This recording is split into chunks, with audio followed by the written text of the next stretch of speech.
श्रीगुरुभ्यो नमः परमगुरुभ्यो नमः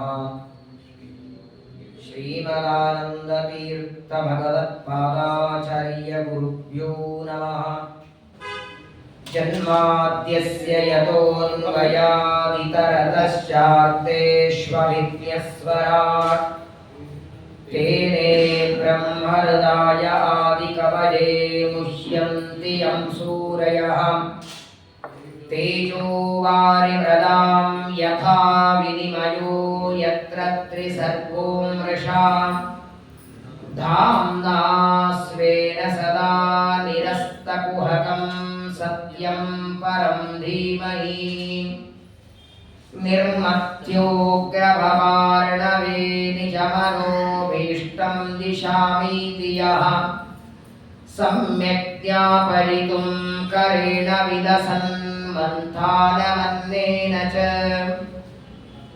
रम्यं दामदनन्महेशरजतग्रामश्रियोरङ्कृतिः करमन्दीश्वरभक्तिबन्धनवशः प्रीतोऽस्तु कृष्णप्रभुः वसुदेवसुतं देवं कंसचाणूरमर्दनं देवकी परमानन्दं कृष्णं वन्दे जगद्गुरुं कृष्णाय वासुदेवाय देवकी नन्दनाय च नन्दगोपकुमाराय गोविन्दाय नमो नमः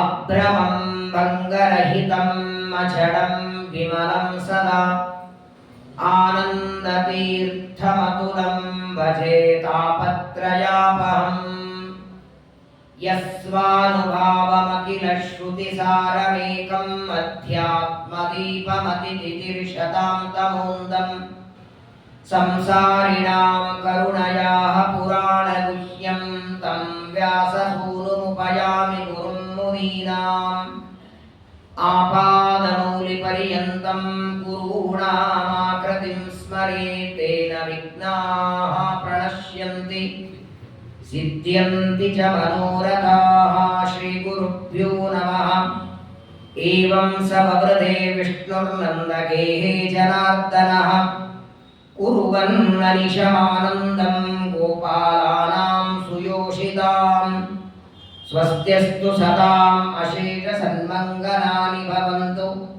श्लोकैकश्रवणपठनमात्रेण कथाभक्तुश्च श्रोतॄणां निखिलकलिकतकल्मषापनूतनपटुतरे मोक्षाद्यखिलपुरुषार्थसाधनीभूते श्रीमद्भागवते महापुराणे दशमस्कन्धे यत्किञ्चित् पूर्वोक्तप्रमेयानुवादः हरिः ओं हरिः ओं हरिः ओं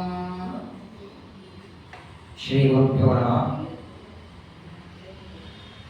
ಪಾಂಡವರ ಮೊಮ್ಮಗನಾದ ಮಹಾವಿರಕ್ತ ಶಿಖಾಮಣಿಯಾದ ಪರೀಕ್ಷಿತರು ಶುಕಾಚಾರ್ಯರ ಮುಖಕಮಲದಿಂದ ಕೃಷ್ಣ ಪರಮಾತ್ಮನ ಚರಿತ್ರೆಯನ್ನು ಕೇಳುತ್ತಾ ಇದ್ದಾರೆ.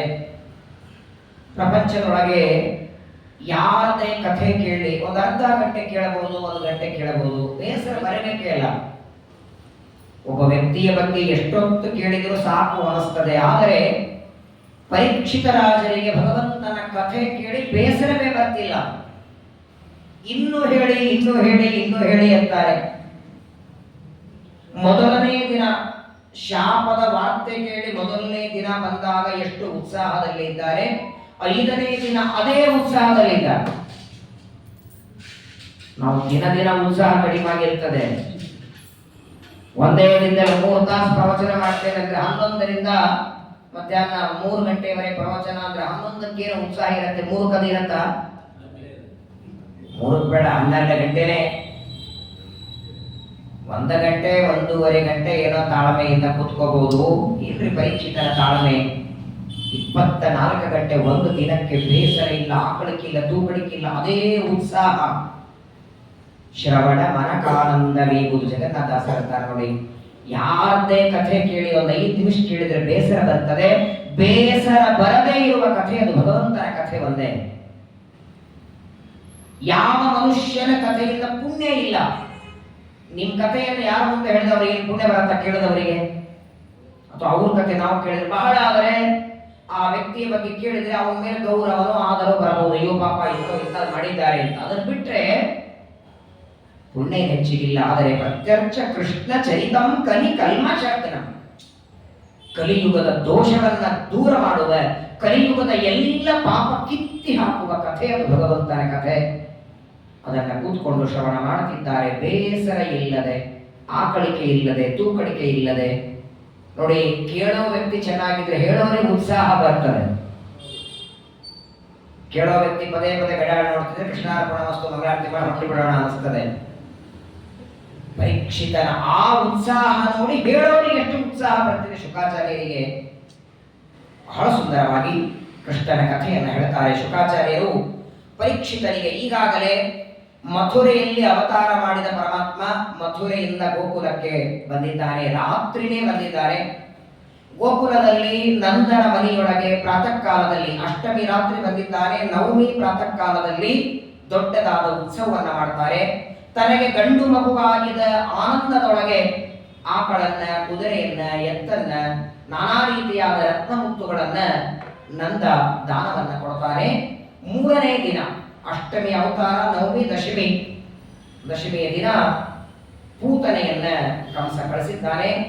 ರಾಕ್ಷಸ ವೇಷದಲ್ಲಿ ಬಂದ ಪೂತನೆ ಪರಮಾತ್ಮನಿಗೆ ವಿಷಪಾನ ಮಾಡಿಸಿ ಕೊಲ್ಲಬೇಕು ಅಂತ ಬಂದಿದ್ದಾಳೆ. ಅವಳ ವಿಷ ಎಲ್ಲ ಪಾನ ಮಾಡಿ ಪೂತನೆಯನ್ನ ಸಂಹಾರ ಮಾಡಿದ ಆ ಕಥೆಯನ್ನ ಪರೀಕ್ಷಿತರು ಕೇಳಿ ಒಂದು ಪ್ರಶ್ನೆ ಕೇಳ್ತಾರೆ ಶುಕಾಚಾರ್ಯರಿಗೆ. ಸ್ವಾಮಿ, ಯಾನಿಯಾ ಏನ ಏನಾವತಾರೇಣ ಭಗವಾನ್ ಹರಿರೀಶ್ವರ ಕರೋತಿ ಕರ್ಣರಮ್ಯಾಣಿ ಮನೋಜ್ಞಾನಿ ಚನ ಪ್ರಭೋ. ಶುಕಾಚಾರ್ಯರೇ, ಭಗವಂತನ ಯಾವ ಕಥೆ ಕೇಳಿ ಕಿವಿಗೆ ರಮ್ಯವಾಗಿರುತ್ತೆ, ಆನಂದ ಕೊಡುತ್ತೆ ಅಂತ. ಸಂಸಾರದ ತಾಪವನ್ನು ದೂರ ಮಾಡ್ತದೆ. ಬಿಸಿಲಿನಿಂದ ಬಂದ ವ್ಯಕ್ತಿಗೆ ತಂಪ ನೀರು ಕೊಟ್ರೆ, ಮಜ್ಜಿಗೆ ಕೊಟ್ರೆ ಹೇಗೆ ಆನಂದ ಆಗತ್ತಲ್ಲ, ಹಾಗೆ ಸಂಸಾರದ ತಾಪದಿಂದ ಬೆಂದವನಿಗೆ ಮಜ್ಜಿಗೆ ಕೊಟ್ರೆ ಆನಂದ ಆಗಲ್ಲ. ಅದಕ್ಕಿರುವ ಒಂದೇ ಒಂದು ಉಪಾಯ ಅಂದ್ರೆ ಅದು ಭಗವಂತನ ಕಥೆ. ಅದನ್ನು ನನಗೋಸ್ಕರ ಹೇಳಿ ಸ್ವಾಮಿ. ಇದೇ ಪರಮಾತ್ಮ ರಾಮನಾದಾಗ ಕೌಸಲ್ಯಾದೇವಿಯ ಗರ್ಭದಿಂದ ಅವತಾರ ಮಾಡಿದ. ಅಂಬೆಗಾರಿಡ್ಲಿಲ್ಲ, ಗೋಡೆ ಹಿಡಿದು ನಡಿಲಿಲ್ಲ, ಅಲ್ಲೇನು ಬೆಣ್ಣೆ ಕಳ್ತನ ಮಾಡಲಿಲ್ಲ. ರಾಮ, ವೇದವ್ಯಾಸ, ಹಯಗ್ರೀವ, ಯಜ್ಞ, ಧನ್ವಂತರಿ, ಶುಂಶುಮಾರ, ಮಹಿದಾಸ, ಮತ್ಸ್ಯ, ಕೂರ್ಮ ಎಷ್ಟೆಷ್ಟು ರೂಪದಿಂದ ಭೂಮಿಗೆ ಬಂದಿದ್ದಾನೆ. ಯಾವ ಅವತಾರದಲ್ಲಿ ಇದನ್ನು ತೋರಿಸಲಿಲ್ಲ. ಇದೇ ಕೃಷ್ಣಾವತಾರದ ವೈಶಿಷ್ಟ್ಯ. ಒಂದು ಗಂಡು ಮಗು, ಒಬ್ಬ ಮಾನವ ವ್ಯಕ್ತಿ, ಸಣ್ಣ ಮಗು ತಾಯಿಯ ಗರ್ಭದಿಂದ ಬಂದು ಹೇಗೆ ಬೆಳಿಬೇಕೋ ಹಾಗೆ ಸಾಮಾನ್ಯ ಮನುಷ್ಯರಂತೆ ತನಗೂ ಬೆಳವಣಿಗೆ ಇದೆ ಅಂತ ತೋರಿಸ್ತಾರೆ. ನೋಡಿ, ಪ್ರಪಂಚದಲ್ಲಿ ಇಲ್ಲದೇ ಇದ್ದದ್ದು ತೋರಿಸೋದಕ್ಕೂ ಎಲ್ಲರಿಗೂ ಬರಲ್ಲ. ಇದ್ದದ್ದೇ ತೋರಿಸ್ಲಿಕ್ಕೆ ಬರಲ್ಲ, ಇಲ್ಲದೇ ಇದೆ ಎಂದು. ತನ್ನ ತಲೆಯಲ್ಲಿ, ತನ್ನ ಶರೀರದಲ್ಲಿ ರಕ್ತ ಇಲ್ಲ. ಪರಮಾತ್ಮನ ಶರೀರ ರಕ್ತ ಮಾಂಸದ್ದಲ್ಲ. ಆದರೂ ಆ ಚೋಳರಾಜನ ಸೇವಕ ಕೊಡ್ಲಿಯಿಂದ ಹೊಡೆದರೆ 7 ತೆಂಗಿನ ಗಿಡದಷ್ಟು ರಕ್ತ ಬಂತು. ವೆಂಕಟೇಶ್ ಕಲ್ಯಾಣ ಕೇಳ್ತೇವೆ. ಈಗ ನಮ್ಮ ತಲೆ ಮೇಲೆ ಕಿರೀಟ ಇಲ್ಲ, ಇಲ್ಲದೆ ಇದ್ರೆ ತೋರಿಸ್ಲಿಕ್ಕಾಗತ್ತಾ? ಇಲ್ಲದೆ ಇದ್ದದ್ದು ತೋರಿಸೋದಕ್ಕೂ ಅವನಷ್ಟು ಚೆನ್ನಾಗಿ ಇನ್ನೊಬ್ಬರಿಗೆ ಬರಲ್ಲ. ಜನ್ಮ ಇಲ್ಲ, ಜನ್ಮ ಇದೆ ಎಂದು ತೋರಿಸ್ತಾನೆ. ಹಸಿವೆ ಇಲ್ಲ, ಹಸಿವೆ ಇದೆ ಎಂದು ತೋರಿಸ್ತಾನೆ. ಯಶೋದೆ ಹಾಲು ಕೊಡ್ಲಿಲ್ಲ ಅಂದ್ರೆ ಅಳ್ತಾನೆ, ಅಳು ಇಲ್ಲ ಅಂದ್ರೂ ಅಳು ತೋರಿಸ್ತಾನೆ. ಜಗತ್ತನ್ನ ಮೋಹ ಮಾಡಿಸ್ಬಿಟ್ಟಿದ್ದಾನೆ. ಆ ಕೃಷ್ಣನ ಕಥೆ ನನಗೆ ಇಷ್ಟಕ್ಕೆ ತೃಪ್ತಿ ಆಗ್ತಿಲ್ಲ ಅಂತಾರೆ ಪರೀಕ್ಷಿತರು. ಇನ್ನೂ ಹೆಚ್ಚಿಗೆ ಹೇಳಿ ಸ್ವಾಮಿ, ಮುಂದೇನಾಯಿತು? ಪೂತನೆಗೆ ಸಂಹಾರ ಮಾಡಿದ ನಂತರದಲ್ಲಿ ಕೃಷ್ಣ ಮುಂದೇನ್ ಮಾಡದ? ಒಟ್ಟಾರೆ ಇಡೀ ಕೃಷ್ಣಾವತಾರದಲ್ಲಿ ಮಾಡಿದ ಕೃಷ್ಣನ ಎಲ್ಲ ಕಥೆ ಒಂದು ಬಿಡಬೇಡಿ. ನಿಮಗೆ ಟೈಮ್ ಇಲ್ಲ ಗೊತ್ತಿದೆ, ಪಕ್ಷ ಮಾಸದಲ್ಲಿ ಸ್ಲಾಟ್ ಕೊಟ್ಟೇ ಇಲ್ಲ, ಇರೋದೇ ಆಶ್ವಿನ ಕಾರ್ತಿಕ ಎರಡೇ, ಆದರೂ ಪರವಾಗಿಲ್ಲ. ಕೃಷ್ಣನ ಚರಿತ್ರೆ ನನಗೋಸ್ಕರ ಹೇಳಿ, ಏನೇನು ಮಾಡ್ತಾನೆ, ಏನೇನು ಕರ್ಮಗಳನ್ನು ದೇವರು ಮಾಡ್ತಾನೆ ಅದನ್ನು ಕೇಳುವ ಅಪೇಕ್ಷೆ ಇದೆ ಅಂತ ಪರೀಕ್ಷಿತರು ಬಹಳ ಆಗ್ರಹಪೂರ್ವಕ ಪ್ರಶ್ನೆ ಕೇಳ್ತಾರೆ.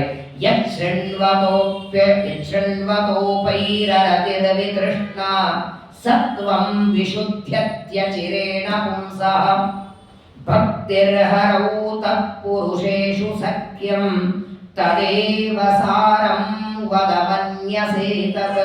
ಈ ಮಾತು ನೋಡಿ ಪರೀಕ್ಷಿತರದು.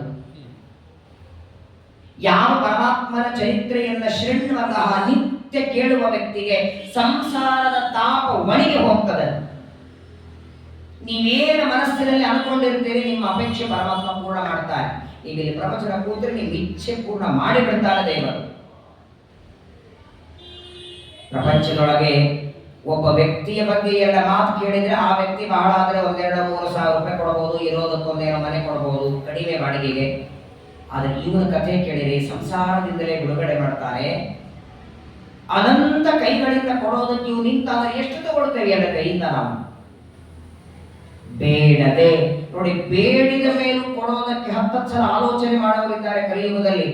ಸ್ವಂತ ಅಣ್ಣ ತಮ್ಮಂದ್ರೆ ಬೇಡಿದ ತಕ್ಷಣ ಕೊಡಲ್ಲ, ಬೇಡದೆ ಕೊಡೋ ವ್ಯಕ್ತಿ ಭಗವಂತ ಒಬ್ಬನೇ. ಇಷ್ಟು ಜನ ಕೂತಿರು, ಒಬ್ಬರಾದ ಕೈ ಮೇಲೆ ಮಾಡಿ ಹೇಳಿ. ತಾಯಿಯ ಗರ್ಭದಿಂದ ಬರುವಾಗ ಕಿಡ್ನಿ, ಲಿವರು, ಲಂಗ್ಸು, ಹಾರ್ಟು, ಕಣ್ಣು, ಮೂಗು ಇದೇ ಜಾಗದಲ್ಲಿ ಹಿಂಗೆ ಇರಬೇಕು ಅಂತ ಯಾರಾದ್ರೂ ಅಪ್ಲಿಕೇಶನ್ ಕೊಟ್ಟಿದ್ದ ನಾವು? ಏನು ಸುಂದರವಾಗಿ ನಿರ್ಮಾಣ ಮಾಡಲಿಲ್ವಾ? ಒಳಗೆ ರಕ್ತ, ಮಾಂಸ, ಮಜ್ಜ, ಮೇಧಸ್ಸು ಎಲ್ಲ ಬಿಟ್ಟು ಮೇಲೊಂದು ಚರ್ಮನೆ ಕೊಟ್ಟಿರಲಿಲ್ಲ ಅಂದ್ರೆ ಯಾರು ಬದುಕ್ತಿದ್ರು? ಆ ಚರ್ಮ ಕೊಟ್ಟದಕ್ಕೆ 2 ಸ್ವೆಟರ್ ಹಾಕೊಂಡ್ ಬಂದಿದ್ದೀವಿ. ಚರ್ಮನೆ ಕೊಡದೇ ಇದ್ರೆ ಏನು ಉಪಕಾರ ಅಲ್ವ ದೇವರದು? ಅಂತಹ ಅನಂತ ಉಪಕಾರ ಅನಾದಿ ಕಾಲದಿಂದ ಮಾಡ್ತಾನೆ.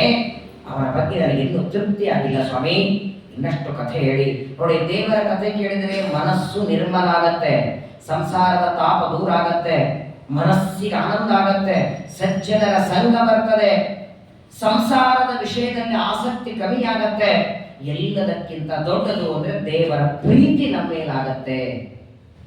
ಅವನೊಬ್ಬ ಪ್ರೀತನಾದ್ರೆ ಏನು ಕಡಿಮೆ ಇದೆ? ಹಾಗಾಗಿ ನನಗೆ ಕೆಲವು ಪ್ರಶ್ನೆ ನಾನು ಕೇಳಿರಬಹುದು, ಕೆಲವೊಂದು ನಾನು ಕೇಳದೇ ಇದ್ರೂ ನೀನು ಕೇಳಿಲ್ಲಪ್ಪ ನಾನು ಯಾಕೆ ಹೇಳಿ ಅನಬೇಡಿ. ನಾನು ಪ್ರಶ್ನೆ ಮಾಡದಿದ್ರೂ ಆ ಎಲ್ಲ ಕಥೆಗಳನ್ನ ನನಗೋಸ್ಕರ ಹೇಳಿ ಅಂತ ಮತ್ತೊಮ್ಮೆ ವಿಸ್ತರೇಣೇಹ ಕಾರುಣ್ಯ ಸರ್ವ ಪಾಪ ಪ್ರಣಾಶನ, ಕರುಣೆಯಿಂದ ನಾನು ಕೇಳಿದ ಪ್ರಶ್ನೆಗಳಿಗೆ ನಿಮ್ಗೆ ನಾನು ದಕ್ಷಿಣೆ ಅಥವಾ ನಿಮ್ಗೇನು ಕೊಡ್ಲಿಕ್ಕೆ ಸಾಧ್ಯ ಇಲ್ಲ. ಪಾಪ ಕೇಳುತ್ತಿದ್ದಾನೆ ಅಂತ ನನ್ನ ಮೇಲಿನ ಕರುಣೆಯಿಂದ ನಾನು ಕೇಳಿದ ಎಲ್ಲ ಪ್ರಶ್ನೆಗಳಿಗೆ ಉತ್ತರವನ್ನು ಕೊಡಿ ಎಂದಾಗ ಶುಕಾಚಾರ್ಯರು ಬಹಳ ಸಂತೋಷದಿಂದ ಮುಂದಿನ ಕಥೆಯನ್ನು ಹೇಳ್ತಾರೆ. ಶ್ರೀಕೃಷ್ಣ ಪರಮಾತ್ಮ ಅಷ್ಟಮಿಯ ರಾತ್ರಿ ಅವತಾರ ಮಾಡಿದ.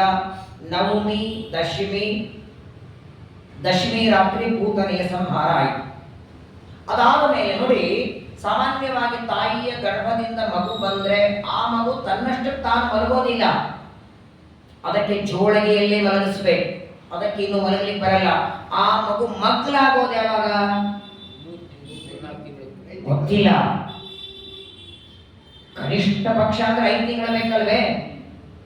5 ತಿಂಗಳಿಗೂ, ಅದು ಯಾವಾಗ ತಾಯಿಯ ಗರ್ಭದಿಂದ ನಾರ್ಮಲ್ ಆಗಿ ಡೆಲಿವರಿ ಆಗಿದ್ರೆ, ಗರ್ಭದಿಂದ ಬರುವಾಗ 2.5-3 kg ಮಗು ಇದ್ರೆ 5 ತಿಂಗಳಿಗೆ ಮಕ್ಕಳಾಗತ್ತೆ. ಅಕಸ್ಮಾತ್ ಹುಟ್ಟಿದಾಗ ಏನೋ ಒಂದು ರೋಗಿದ್ರೆ, ಟ್ಯೂಬಲ್ಲಿ ಇಟ್ಟಿದ್ರೆ ಆಗ 9 ತಿಂಗಳು ಹೋಗುತ್ತೆ. ಶುಕಾಚಾರ್ಯ ಹೇಳ್ತಾರೆ, ಕೃಷ್ಣ ಮಕ್ಕಳಾಗಿದೆ ಯಾವಾಗ ಗೊತ್ತಾ? ಎಲ್ಲ ಮಕ್ಕಳು 5 ತಿಂಗಳಿಗೆ ಮಕ್ಕಳಾದ್ರೆ 5ನೇ ದಿನನೇ ಮಕ್ಕಳಾದ ಅಂತಿಮನು. ಅಷ್ಟಮಿ ಅವತಾರ ಮಾಡಿದ್ದಾನೆ, ನವಮಿ, ದಶಮಿ, ಏಕಾದಶಿ, ದ್ವಾದಶಿ. ಅವತ್ತಿನ ದಿನ ಶ್ರೀಕೃಷ್ಣ ಪರಮಾತ್ಮ ಆ ಮಗು ಮಕ್ಕಳಾಗಿದ್ದಕ್ಕೆ ಮನೆಯಲ್ಲಿ ಒಂದು ಉತ್ಸವ ಮಾಡಿದ್ದಾರೆ. ಯಾರ ಮನೆಯಲ್ಲಿ ಮಾಡ್ತಾರೆ ಹೇಳಿ? ಬರೀ ಮಗು ಹುಟ್ಟೋದಕ್ಕೆ ಮೊದಲು 10 ದೇವಸ್ಥಾನಕ್ಕೆ ಹೋಗಿರ್ತಾರೆ, ಹರಕೆ ಹೊತ್ಕೋತಾರೆ, ಒಳ್ಳೆ ಗಂಡು ಮಗುವಾಗಲಿ ಬೇಡ್ತಾರೆ, ಆಮೇಲೆ ಹರಕೆ ತೀರಿಸ್ತಾರೋ ಇಲ್ಲೋ ಗೊತ್ತಿಲ್ಲ. ಇವತ್ತು ನೋಡಿ, ಹುಟ್ಟಿದ ಮೇಲೆ ಎಷ್ಟೆಷ್ಟು ಕಾರ್ಯಕ್ರಮ ಮಗುನ ಸಲುವಾಗಿ ಮಾಡಬೇಕು. ಹೊಸದಿಲ್ ದಾಟಿದ್ರೆ ಮಾಡಬೇಕು, ಮಕ್ಕಳಾದ್ರೆ ಮಾಡಬೇಕು. ಇವಾಗ ಹೊಸದಲ್ಲಿ ದಾಟಿದ್ರೆ ಮಾಡೋದಲ್ಲ, ಒಳಗೆ ಬಂದ್ರೆ ಮಾಡಿ. ಯಾಕೆ 9 ತಿಂಗಳು ಹೊರಗೆ ಇರ್ತದೆ ಅದು. ಪ್ರಾಯ ಇವತ್ತು ಮೊದಲೆಲ್ಲ ಮಕ್ಕಳು ಹೊಸ್ಕಲ್ ದಾಟಿದ್ರೆ ಮನೆ ಕಾರ್ಯಕ್ರಮ ಮಾಡೋ, ಇವತ್ತು ಮಕ್ಕಳು ಸುರಕ್ಷಿತ ಒಳಗೆ ಬಂದ್ರೆ ಕಾರ್ಯಕ್ರಮ ಮಾಡೋ ಹಾಗಾಗಿದೆ. ಕಲಿಯುಗದ ದುರ್ದೈವ ಇದು. ಈಗೆಲ್ಲ ಸಾಮಾನ್ಯವಾಗಿ ಮಗುವಿದ್ದಾಗ ಹೊಸ್ಕಲ್ ದಾಟಿದ್ರೆ ಕಾರ್ಯಕ್ರಮ. ಇವತ್ತು ಮಕ್ಕಳು ದೊಡ್ಡವರಾದ ಮೇಲೆ ಏನೂ ಚಟಗಳಿಗೆ ಬಲಿಯಾಗದೆ, ದುಶ್ಚಟಗಳಿಗೆ ಬಲಿಯಾಗದೆ ಕಾಲೇಜಕ್ಕೆ ಹೋದವರು ಸುರಕ್ಷಿತ ಮನೆಗೆ ಬಂದ್ರೆ ನೀವು ಹೋಮ್ ಮಾಡ್ಬೇಕು ಮನೆಗೆ. ಇದು ಕಲಿಯುಗದ ಘೋರ ದುರ್ದೈವ. ಪರಮಾತ್ಮ 5ನೇ ದಿವಸಕ್ಕೆ ಮಕ್ಕಳಾಗಿದ್ದಾನೆ. ಅದನ್ನ ಒಂದು ದೊಡ್ಡ ಕಾರ್ಯಕ್ರಮ ಮಾಡಬೇಕು ಅಂತ ಪ್ರಾತಃ ಕಾಲದಲ್ಲಿ ಯಶೋದೆ ಸ್ನಾನವನ್ನ ಮಾಡಿದ್ದಾಳೆ. ತಲೆ ಮೇಲೆ ಸ್ನಾನವನ್ನ ಮಾಡಿ ಎಲ್ಲ ಮುತ್ತೈದೆಯರಿಗೆ ಕರೆದಿದ್ದಾಳೆ, ಬ್ರಾಹ್ಮಣರನ್ನು ಕರೆದಿದ್ದಾಳೆ. ನನ್ನ ಮಗು ಮಕ್ಕಳಾಗಿದೆ, ಒಂದು ಕಾರ್ಯಕ್ರಮ ಮಾಡಬೇಕು ಬನ್ನಿ. ದೊಡ್ಡ ಸಂಭ್ರಮ ಮನೆಯೊಳಗೆ, ಸಡಗರದ ವಾತಾವರಣ, ಎಲ್ಲರೂ ಸೇರಿದ್ದಾರೆ. ಅನೇಕ ಗೋಪಾಲಕರು, ಗೋಪಿಕಾ ಸ್ತ್ರೀಯರು, ನಂದನ ಹೆಂಡತಿಗೆ ಯಶೋದೆಗೆ ಎಲ್ಲಿಲ್ಲದ ಆನಂದ. ಅದಕ್ಕಾಗಿ ಅವರ ಮಡಿಲಲ್ಲಿ ಆಡೋದಕ್ಕೆ ಬಂದಿದ್ದ ಮಥುರೆ ಬಿಟ್ಟು ನಂದಸ್ಯ ಪತ್ನಿ ಕೃತ ಮಜ್ಜನಾದಿಕಂ, ಮಜ್ಜನ ಅಂದ್ರೆ ಸ್ನಾನವನ್ನ ಮಾಡಿ ಅಲಂಕಾರ ಮಾಡ್ಕೊಂಡಿದ್ದಾಳೆ. ಇನ್ನೇನು ಆಚಾರ್ಯರು ಬ್ರಾಹ್ಮಣರು ಬರಬೇಕು ನೋಡಿ, ಮಕ್ಕಳಾಗಿದ್ದಕ್ಕೂ ಒಂದು ಪೂಜೆ ಇದೆ ಅಂತೆ, ಅದಕ್ಕೂ ಒಂದು ಕಾರ್ಯಕ್ರಮ ಇದೆ. ಬೇರೆ ಕಾರ್ಯಕ್ರಮ ಅಂದ್ರೆ ಎಲ್ಲರೂ ಕರೆಸಿ ಊಟ ಮಾಡೋದಲ್ಲ.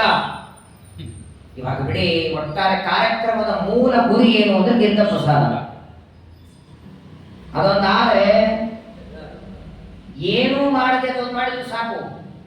ಬಹಳ ಚಂದ ಐತೆ ಕಾರ್ಯಕ್ರಮ, ಬಹಳ ಚೆನ್ನಾಗಿ ಮಾಡಿದ್ರು. 3 ಸ್ವೀಟ್ ಮಾಡಿದ್ರು, ಪ್ಲಾಸ್ಟಿಕ್ ನಾವು ಕವರ್ದಾಗ ಹಾಕಿಟ್ಟಿದ್ರು, ಆಮೇಲೆ ತಗೊಂಡು ಹೋಗ್ಲಿಕ್ಕೆ.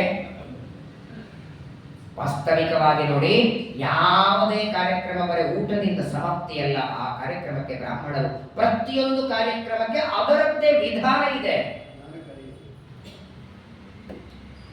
ಭಗವಂತ ಮಕ್ಕಳಾಗಿದ್ದಕ್ಕೆ ದೊಡ್ಡ ಕಾರ್ಯಕ್ರಮ, ಎಲ್ಲ ಬ್ರಾಹ್ಮಣರನ್ನ ಕರೆದಿದ್ದಾರೆ. ಬ್ರಾಹ್ಮಣರ ಮುಖದಿಂದ ಒಂದೆರಡು ಆಶೀರ್ವಾದ ಮಗನಿಗೆ ಮಾಡಿಸ್ಬೇಕು ಅಲ್ರಿ. ಇವನಿಗೆ ಅವಶ್ಯಕತೆ ಇದೆಯಾ? ಇವನ ಆಶೀರ್ವಾದ ಇವತ್ತಿನ ಮಕ್ಕಳಿಗೆಲ್ಲ ಬೇಕು, ಜಗದೊಡೆಯ. ಆದರೂ ನೋಡಿ, ನಂದ ಯಶೋದೆಯರು ನನ್ನ ಮಗ ಚೆನ್ನಾಗಿ ಬಿಡಿಬೇಕು ಅಂತ ಬ್ರಾಹ್ಮಣರನ್ನು ಕರೆಸಿದ್ದಾರಂತೆ. ಒಳ್ಳೆ ವೇದ ಮಂತ್ರಗಳನ್ನ ಪಠನೆ ಮಾಡುವ ಬ್ರಾಹ್ಮಣರು ಮಕ್ಕಳಾದ ದಿವಸ ಬಂದಿದ್ದಾರೆ. ದೊಡ್ಡ ಕಾರ್ಯಕ್ರಮ ಮಾಡ್ತಿದ್ದಾರೆ, ಮನೆ ತುಂಬ ಸಂಭ್ರಮ. ಆ ಸಂದರ್ಭದಲ್ಲಿ ಏನಾಗಿದೆ, ಅಷ್ಟು ದೊಡ್ಡದಾದ ಮನೆಯಲ್ಲಿ ಕಾರ್ಯಕ್ರಮವನ್ನ ನೋಡಿ ಕಂಸ ಶಕಟಾಸುರ ಅಂತ ಒಬ್ಬ ದೈತ್ಯನನ್ನ ಕಳಿಸ್ತಾನೆ. ಎತ್ತಿನ ಬಂಡಿಯ ರೂಪದಲ್ಲಿ ಬಂದ. ಕಂಸ ಹೇಳ್ತಾನೆ, ಈಗ ಎಲ್ಲರೂ ಮಗುವಿನ ಕಡೆ ಗಮನ ಕೊಡಲ್ಲ, ಕಾರ್ಯಕ್ರಮದಲ್ಲಿ ಬ್ಯುಸಿಯಾಗಿರ್ತಾರೆ, ಹೋಗೋದು ಬರೋದು ನೋಡೋದು, ಮಂದಿ ಅಡಿಗೆ ಊಟದಲ್ಲಿ ಬ್ಯುಸಿಯಾಗಿರ್ತಾರೆ. ಆ ಮಗು ಒಂದೇ ಕಡೆಗಿರುತ್ತೆ, ನೀನು ಹೋಗಿ ಕೊಂದು ಬಾ ಅಂತ. ಮೊದಲನೇದು ಪೂತನೆಯನ್ನ ಕೊಂದ ಮೇಲೆ ಎರಡನೆಯವನು ಕಂಸನಿಂದ ಶಕಟಾಸುರ. ಇವನೇನು ಮಾಡಿಬಿಟ್ಟ, ಸರ್ವೋತ್ತಮ ದೇವರು ಅಷ್ಟು ದೊಡ್ಡದಾದ ಕಾರ್ಯಕ್ರಮದಲ್ಲಿ ತಾಯಿ ತಾನೇ ಎರ್ಕೊಂಡು ಇವನಿಗೂ ಸ್ನಾನಕ್ಕೆ ಹಾಕಿ, ಆ ಮಗುವಿಗೆ ಸ್ನಾನಕ್ಕೆ ಹಾಕಿ ಚೆನ್ನಾಗಿ ಅಲಂಕಾರ ಮಾಡಿ ಎಲ್ಲ ಡ್ರೆಸ್ ಗಿಸ್ ಎಲ್ಲ ಹಾಕಿ ಅಲ್ಲಿವರೆಗೆ ಕೂತಿದ್ದಾನೆ. ಅಲಂಕಾರ ಮಾಡಿಕೊಳ್ಳುವವರೆಗೆ ಆನಂದವಾಗಿ ಕೂತವನು ಎಲ್ಲ ರೆಡಿ ಆದ ಮೇಲೆ ಆಳ್ಲಿಕ್ಕೆ ಶುರು ಮಾಡಿಬಿಟ್ಟ. ನೋಡಿ, ಬಾಲಕರಿಗೆ ದೊಡ್ಡ ಬಲ ಅಂದ್ರೆ ಯಾವುದು? ಬಾಲಾನಾಂ ರೋದನಂ ಬಲಂ. ಒಬ್ಬೊಬ್ಬರಿಗೆ ಒಂದೊಂದು ಬಲ. ಕೆಲವರಿಗೆ ಸುಳ್ಳು ಹೇಳೋದೇ ಬಲ, ಕೆಲವರಿಗೆ ಅಂಜಿಸೋದು ಬಲ, ಅವರವರಿಗೆ ಒಂದೊಂದು ಬಲ ಇರತ್ತಲ್ಲ. ಬಾಲಕರಿಗೆ ದೊಡ್ಡ ಬಲ ಅಂದ್ರೆ ಅಳೋದು, ಜೋರಾಗಿ ಅಳ್ಳಿಕ್ಕೆ ಶುರು ಮಾಡಿಬಿಟ್ಟ. ಏನು ಮಾಡಿದ್ರು ಸಮಾಧಾನ ಆಗ್ತಿಲ್ಲ. ಏನಪ್ಪ ಹಾಲಿಗೆ ಕುಡಿಸ್ಬೇಕಾ ಏನು, ಯಾರ ಕಾರ್ಯಕ್ರಮ ಮಾಡಬೇಕು ಅವನೇ ಅಳತಾ ಕೂತ್ರೆ ಮಾಡೋದೇ. ಮಗ್ಗಲಾಗಿದ್ದಕ್ಕೆ ಕಾರ್ಯಕ್ರಮ ಮಾಡುತ್ತಿದ್ದಾರೆ, ಜೋರಾಗಿ ಅಳತಿದ್ದಾನೆ. ಗಾಳಿ ಹಾಕಿದ್ರು, ಅದು ಮಾಡಿದ್ರು, ಇದು ಮಾಡಿದ್ರು. ಕೊನೆಗೆ ನಂದಾಗ್ತಾನೆ, ಸ್ವಲ್ಪ ಹೊತ್ತು ನಿದ್ದೆ ಬಂದಿರಬೇಕು, ಮಲಗಲಿ. ಎಲ್ಲಿ ಮಲಗಿಸೋದು? ಮನೆ ತುಂಬಾ ಜನ. ಯಾವುದೋ ಒಂದು ತೊಟ್ಲಲ್ಲಿ ಮಲಗಿಸಿದ್ರೆ ಜೋರಾಗಿ ಅಳಿಕ್ಕೆ ಶುರು ಮಾಡಿಬಿಟ್ಟ. ಅಂದ್ರೆ ನನ್ನ ಮನೆ ಹೊರ ಕರ್ಕೊಂಡು ಹೋಗ್ರಿ ಅಂತ ಹೇಳಬೇಕು ಅವನು. ಮನೆಯಲ್ಲಿ ಎಲ್ಲಿ ಮಲಗಿಸಿದ್ರು ಅಳಬೇಕು. ಸರಿ, ಸ್ವಲ್ಪ ಗಾಳಿ, ಮಕ್ಕಳನ್ನ ಕರ್ಕೊಂಡು ಹೋಗ್ತಾರೆ, ಈ ಗಾಳಿ ಕರ್ಕೊಂಡು ಹೋಗೋಣ ಅಂತ ಹೊರಗೆ ಬಂದ. ಹೊರಗೆ ಬಂದ ಮೇಲೂ ಕೂಡ ಮಲಗಿಸ್ಬೇಕು. ಎಲ್ಲಿ ನೋಡಿದ್ದು ಎತ್ತಿನ ಬಂಡೆ ಇತ್ತು, ಬಂಡೆ ಕೆಳಗೆ ನೆರಳಿತ್ತು. ಆ ಬಂಡೆ ಕೆಳಗೆ ಒಂದು ಆಸನವನ್ನ ಹಾಕಿ ಅಲ್ಲಿ ಮಲಗಿಸಿದ್ರೆ ಶಾಂತನಾದ. ಏನ್ ಪ್ಲಾನ್ ಮಾಡ್ತಾರೆ ನೋಡಿ, ಅಲ್ಲೇ ಮಲಗಿಸ್ಬೇಕಾಗಿತ್ತ. ಯಾಕಂದ್ರೆ ಅಲ್ಲಿ ಬಂದಿದ್ದಲ್ಲ ದೈತ್ಯ ಶಕಟಾಸುರ, ಶಕಟ ಭಂಜನ. ಅಲ್ಲಿಯವರೆಗೆ ಅಳ್ತಾ ಇದ್ದಾನೆ. ಎತ್ತಿನ ಬಂಡೆಯ ಕೆಳಗೆ ಮಲಗಿಸಿದಾಗ ಶಾಂತನಾದ. ಯಾಕಂದ್ರೆ ಅಲ್ಲಿಯೂ ಅಳ್ತಾ ಇದ್ರೆ ತಾಯಿ ಅಲ್ಲಿಂದ ಬೇರೆ ಕಡೆಗೆ ಒಯ್ತಾಳ, ಮತ್ತೆ ಬೇರೆ ಕಡೆ ಹೋಗೋ ಹಾಗಿಲ್ಲ, ಅಲ್ಲೇ ಇರಬೇಕು. ಸರಿ, ತಾನು ಅಳ್ತಾ ಕೂತ್ರೆ ತಾಯಿ ಪಕ್ಕದಲ್ಲೇ ಕೂಡ್ತಾಳೆ, ತಾನು ಮಲಗಿದ್ರೆ ಎದ್ದು ಹೋಗ್ತಾಳೆ. ಅವಳು ಎದ್ದು ಹೋಗೋದು ಹೊರತು ಈ ದೈತ್ಯರ ಸಂಹಾರ ಮಾಡ್ಲಿಕ್ಕಿಲ್ಲ. ಏನ್ ಪ್ಲಾನ್ ಹಾಕ್ತಾನೆ. ಮೊದಲು ಮನೆಯಿಂದ ಹೊರಗೆ ಬರಲಿಕ್ಕೆ ಪ್ಲಾನ್ ಹಾಕಿದ, ಎತ್ತಿನ ಬಂಡಿ ಕೆಳಗೆ ಬರುವಂತೆ ವಿಚಾರ ಮಾಡಿದ, ಮಲಗಿಸಿದ್ದಾಳೆ ಯಶೋದೆ, ಮತ್ತೆ ತಾನು ಒಳಗೆ ಹೋಗಿದ್ದಾಳೆ, ಮಲ್ಕೊಂಡಿದ್ದಾನೆ. ಆ ಶಕಟಾಸುರ ಎತ್ತಿನ ಬಂಡಿಯ ಮೇಲೆ ಬಂದ. ಅವನ ಪ್ಲಾನ್ ಏನಿತ್ತಂದ್ರೆ ಆ ಬಂಡಿಯನ್ನ ಎತ್ತಿ ಇವರ ಮೇಲೆ ಹಾಕಿಬಿಡ್ಬೇಕು. ಹಾಗೆ ಹೇಗೋ ಕೆಳಗೆ ಮಲಗಿದ್ದಾನಲ್ಲ, ಕೆಳಗೆ ಮಲಗಿದ ಮಗುವಿನ ಮೇಲೆ ಎತ್ತಿ ಬಂಡಿ ಹಾಕಿಬಿಟ್ರೆ ಆ ಬಂಡಿನೂ ಹೋಗತ್ತೆ ಮಗುನು ಹೋಗತ್ತೆ ಅಂತ ಮೇಲ್ಗಡೆ ಏರಿದ್ದಾನೆ. ಮಲಗಿದಂತಹ ಪರಮಾತ್ಮ ತನ್ನ ಹೆಬ್ಬರಳಿನ ಉಗುರಿನ ತುದಿಯನ್ನ ಎತ್ತಿನ ಬಂಡೆ ತಾಕಿಸಿಬಿಟ್ಟ. ಈ ಮಕ್ಕಳು ಮಲಗುವಾಗ ಹೀಗಾಗುತ್ತಲ್ಲ, ಮಗಲಾಗತ್ತೆ, ಹಿಂಗಾಗತ್ತಲ್ಲ. ಸಹಜವಾಗಿ ಮಕ್ಕಳು ಮಲಗುವಾಗ ಕೈಕಾಲು ಅಲ್ಲಾಡಿಸ್ತವಲ್ಲ, ಹಾಗೆ ಅಲ್ಲಾಡಿಸಿ ತನ್ನ ಕಾಲಿನ ಉಗುರಿನ ತುದಿ ಎತ್ತಿನ ಬಂಡೆಗೆ ಹಾಕಿದರೆ ದಿಕ್ಕು ತಪ್ಪೆ ಹಾರ್ತಿದೆ ಮೇಲೆ. ಎತ್ತಿನ ಬಂಡೆಯ ಮೇಲೆ ದೈತ್ಯರ ಸಹಿತವಾಗಿ ಎತ್ತರಕ್ಕೆ ಆಕಾಶಕ್ಕೆ ಹೋಗಿ ಅಷ್ಟು ಮೇಲಿನಿಂದ ಬಂಡೆ ಕೆಳಗೆ ಬೀಳ್ತದೆ. ಎತ್ತಿನ ಬಂಡೆನೂ ನಾಶ ಆಯಿತು. ಬಂಡೆಯ ರೂಪದಲ್ಲಿ ಬಂದ ಶಕಟಾಸುರನು ಸತ್ತು ಹೋಗಿಬಿಟ್ಟ. ವೆಂಕಟೇಶ ಕಲ್ಯಾಣದಲ್ಲಿ ಈ ಪರ್ವತಕ್ಕೆ ಅಂಜನಾಚಲ ಅಂತ ಹೆಸರು ಯಾಕೆ ಬಂತು ಅಂತ ಒಂದು ಕಥೆ ಹೇಳಿದ್ದಾರೆ, ನೆನಪಿರ್ಬೋದು ನಿಮಗೆ. ಅಂಜನಾಚಲ ಶೇಷಾಚಲ, ಶೇಷಾಚಲ ಅಂತ ಯಾಕೆ ಕಥೆ ಬಂತು ಅಂತ ಜನಕರಾಜ ಕೇಳ್ತಾನೆ. ಒಂದ್ಸಲ ಶೇಷದೇವರು ದ್ವಾರಪಾಲಕರಾಗಿ ನಿಂತಿದ್ರು, ವಾಯುದೇವರು ಬಂದ್ರು, ಒಳಗೆ ಬಿಡ್ಲಿಲ್ಲ, ಅವರಿಬ್ಬರಲ್ಲಿ ಜಗಳ ಆಯ್ತು. ವಾಯುದೇವರು ಶೇಷದೇವರಂತಾರೆ ನನ್ನಲ್ಲಿ ಬಲ ಹೆಚ್ಚು, ದೇವರಂತ ಬರೀ ನಿನ್ ಬಾಯಿ ಮಾತಿನಿಂದ ಹೇಳಿ ಲಾಭ ಇಲ್ಲ, ಪರೀಕ್ಷೆ ಮಾಡೋಣ. ಇಲ್ಲೇ ಹತ್ತಿರದಲ್ಲಿ ಒಂದು ಪರ್ವತ ಇದೆ, ಆ ಪರ್ವತವನ್ನ ನೀನು ಚೆನ್ನಾಗಿ ಸುತ್ಕೊಂಡು ಕೂತ್ಕೋ, ನಿನ್ನ ಶಕ್ತಿ ಎಲ್ಲ ಆ ಪರ್ವತ ಹಾರಿಸೋದಕ್ಕೆ ವಾಯುದೇವರಿಗೆ ಸಾಧ್ಯ ಆದ್ರೆ ಅವ್ರಿಗೆ ಬಲ ಹೆಚ್ಚಿದೆ, ಇಲ್ಲ ಅಂದ್ರೆ ನೀನು ಬಲಿಷ್ಠ, ಪರೀಕ್ಷೆ ಮಾಡೋಣ ಅಂತ ವಾಯುದೇವ ಶೇಷದೇವರು ಕೂಡ್ತಾರಂತ. ಏನ್ ಶೇಷದೇವರು ಅಂದ್ರೆ ಯಾರು ಒಂದು ತಲೆಯಾಗಿ ತಗೊಳ್ಳಿ. 14 ಲೋಕಾತ್ಮಕ ಬ್ರಹ್ಮಾಂಡ ಯಾರ ಹೆಡೆ ಮೇಲೆ ಇಟ್ಟರೆ ಸಾಸಿವೆ ಕಾಳಿನಷ್ಟಾಗತ್ತೋ ಅಂತವರು ಶೇಷದೇವರು. ಆ ಶೇಷದೇವರು ತಮ್ಮ ಸಮಗ್ರ ಸಾಮರ್ಥ್ಯ ಹಾಕಿ ಗಟ್ಟಿಯಾಗಿ ಹಿಡ್ಕೊಂಡು ಕೂತಿದ್ದಾರೆ. ಕೇವಲ ಕಿರುಬೆರಳಿನ ಗಾಳಿ ತಾಗಿ ಪರ್ವತ ಹಾರಿದೆ. ವಾಯುದೇವರ ಶಕ್ತಿನೇ ಇಷ್ಟಿರಬೇಕಾದ್ರೆ ಇವನು ವಾಯುದೇವರ ಅಪ್ಪ ಇವನ ಕಾಲಿನ ಉಗುರಿನ ಶಕ್ತಿ ಎಷ್ಟಿರಬೇಕು. ಅದಕ್ಕೆ ಶ್ರೀಮದಾಚಾರ್ಯರು ಯದ್ರೋಷೋತ್ಕರ ದಕ್ಷಿಣೇತ್ರ ಕುಟಿಲ ಪ್ರಾಂತೋತ್ಥಿತಾಗ್ನಿಸ್ಫುರ ಖದ್ಯೋತೋಪಮ ವಿಸ್ಫುಲಿಂಗ ಭಸಿತ ಬ್ರಹ್ಮೇಶ ಶಕ್ರೋತ್ಕರಃ ಪುರುಹೂತ ವೈರಿ ಬಲವನ್ ಮಾತಂಗ ಮಾತ್ಯಘಟ ಕುಂಭೋಚ್ಚಾದ್ರಿ ವಿಪಾಟನಾಧಿಕ ಪಟು ಪ್ರತ್ಯೇಕ ವಜ್ರಾಯಿತ. ಭಗವಂತ ಉಗುರುಗಳನ್ನು ಸ್ತೋತ್ರ ಮಾಡ್ತಾರೆ. ಅಷ್ಟು ಎತ್ತರಕ್ಕೆ ಮೇಲೆ ಹೋಗಿ ಕ್ಷಪ್ತೋಸ ವಿಷ್ಟಶ್ಯ ಕಟಾಕ್ಷಣ ಆವಾಸ ವಿಷ್ಣು ಸ್ಥೇನ್ವಾಸ ಹಿತಪ್ಪಪಾತ ಜೋರಾಗಿ ಬಿದ್ದ. ಎತ್ತಿನ ಬಂಡೆ ಅಷ್ಟು ಜೋರಾಗಿ ಬಿದ್ದರೆ ಒಳಗೆ ಕಾರ್ಯಕ್ರಮದಲ್ಲಿದ್ದವರೆಲ್ಲ ಹೊರಗೆ ಬಂದರು.